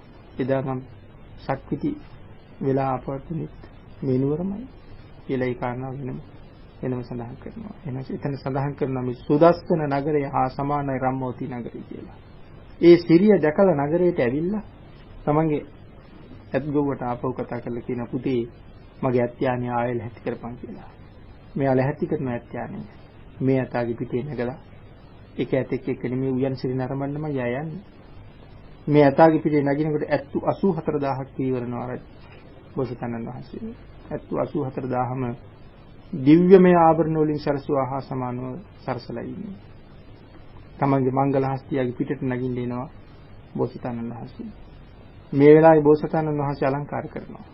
කවුද බෝසතාණන් වහන්සේ අලංකාර කරන්නේ? අද අපි ජීවිතයේ එක එක අවස්ථාවන් වල තව කාට හරි කියලා අපි අලංකාර කරව ගන්නවා. මේ වෙලාවේ බෝසතාණන් වහන්සේ අලංකාර කරන්නේ විශ්වකර්ම දිව්‍ය පුත්‍රයා. සඳහන් කරනවා දීපංකර බෝසතාණන් වහන්සේ දිව්‍ය කුමාරයෙක් වගේ සරසුවා කියලා. සරසලා තමයි යතගේ පිටේ ගෙනිහිට තියන්නේ. දැන් මේ දිව්‍ය සිරියෙන් දිව්‍ය පුත්‍රයෙක් මනුලව ඇතෙක් පිටේ යනවා වගේ උයනට ගිහිල්ලා යතගේ පිටෙන් බැහැලා ටික වෙලාවක් උයන් සිරි නරඹලා ගල්තලාවක ගිහිල්ලා වාඩි වෙනවා. ගල්තලාවේ වාඩි වෙනකොට ශ්‍රීනාස්ක වූ මහා බ්‍රහ්ම රාජයෙක් අරගෙන ඉන්න අෂ්ට පරිස්කාරය. මේ අෂ්ට පරිස්කාරය අරගෙන ඇවිල්ලා මේ ශ්‍රීනාස්ක වූ බ්‍රහ්ම රාජයා උන්වහන්සේ ඉදිරියේ දෘශ්‍යමාන වෙනකොට අහනවා ඔය මොනවද කියලා. ඒ වෙලාවේ කියනවා මහා බ්‍රහ්මයා මේ අරන් එන්නේ. ඒ වෙලාවේ කියන ශ්‍රමණ පරිස්කාරය. පිළිගන්න. බාර ගන්න ශ්‍රමණ පරිස්කාරය. නැගිටිනවා. කුණ්ඩල සහිත කෙස් කලම කපලා අහසට විසික කියලා සඳහන් කරනවා. කුණ්ඩල කියලා සඳහන් කරන්නේ කෙස් වැටිය බැඳලා ඉඳලා තියෙනවා. ඉහළට එකතු කරලා ගුලියක් වගේ බැඳලා ඉඳලා තියෙනවා. මංගලාශිපත අරගෙන කෙස් වැටිය කපලා අහසට විසි කරනකොට සක්‍ර දෙවියන්ගේ රත්තරන් කරඬුවක් අරගෙන ඇවිල්ලා බාර අරගෙන මහා මෙර පර්වතයේ පාමුල් මහා මෙර පර්වතයේ මුදුනේ යදුන් 70ක්ම 48ක් උස මාණික්‍යමය රතනමය චෛත්‍ය රාජ්‍යයක් හදලා මේ වෙලාවේ මේ කුණ්ඩලයේ සහිත කේස මකුට කියන චෛත්‍ය නමින් හදලා චෛත්‍යයක් හදලා තැන්පත් කරුවා කියලා සඳහන් කරනවා. ඊට පස්සේ අර අෂ්ට පරිස්කාරය ඇඳලා සලු සංගල ගලවලා අහසට විහිදුවා. සලු සංගල මහා බ්‍රහ්මයා විසින් පිළි අරගෙන දෙව්ලොවට ගෙනහිල්ලා ස්වර්ණමය චෛත්‍යයක්, රත්තරන් චෛත්‍යයක් යොදුන් 12ක් උසයි. 70ක්ම 192ක් උසයි. මේ චෛත්‍යයේ මේ සලු සංගල තැන්පත් කරලා සෑයක් හැදුවා කියලා සඳහන් කරනවා. එහෙම ලෝක ධාතුව කම්පා කරවමින් උන්වහන්සේ ඉස්සෙල්ලාම පැවිදි ජීවිතයට ඇතුල් වෙනවා මේ උයනේදී. මහ බඹ දුන්න ශ්‍රමණ පරිස්කාරය අරගෙන.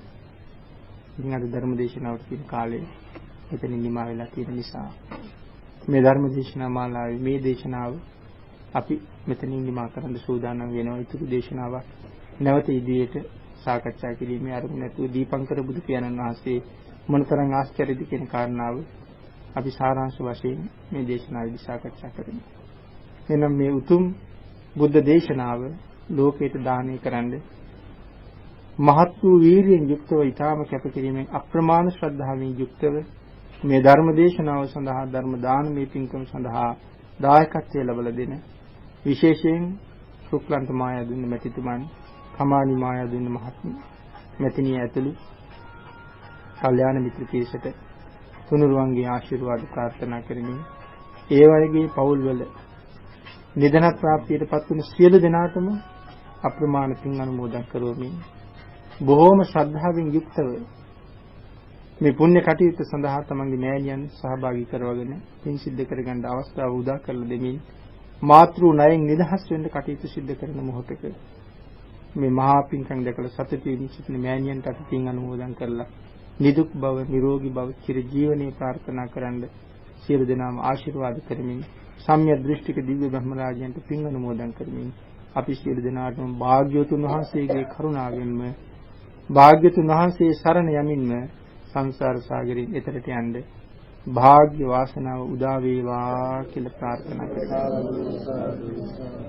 ආකාශත්තා ච බුම්මත්තා දේවා නාග මහිද්దికා පුඤ්ඤන්තං අනුමෝදිත්වා චිරං රක්칸තු ලෝක සාසනං දේවෝ වස්තතු කාලේන සස්ය සම්පත්ති හෝතු ච පීතෝ භවතු ලෝකෝ ච රාජා භවතු ධම්මිකෝ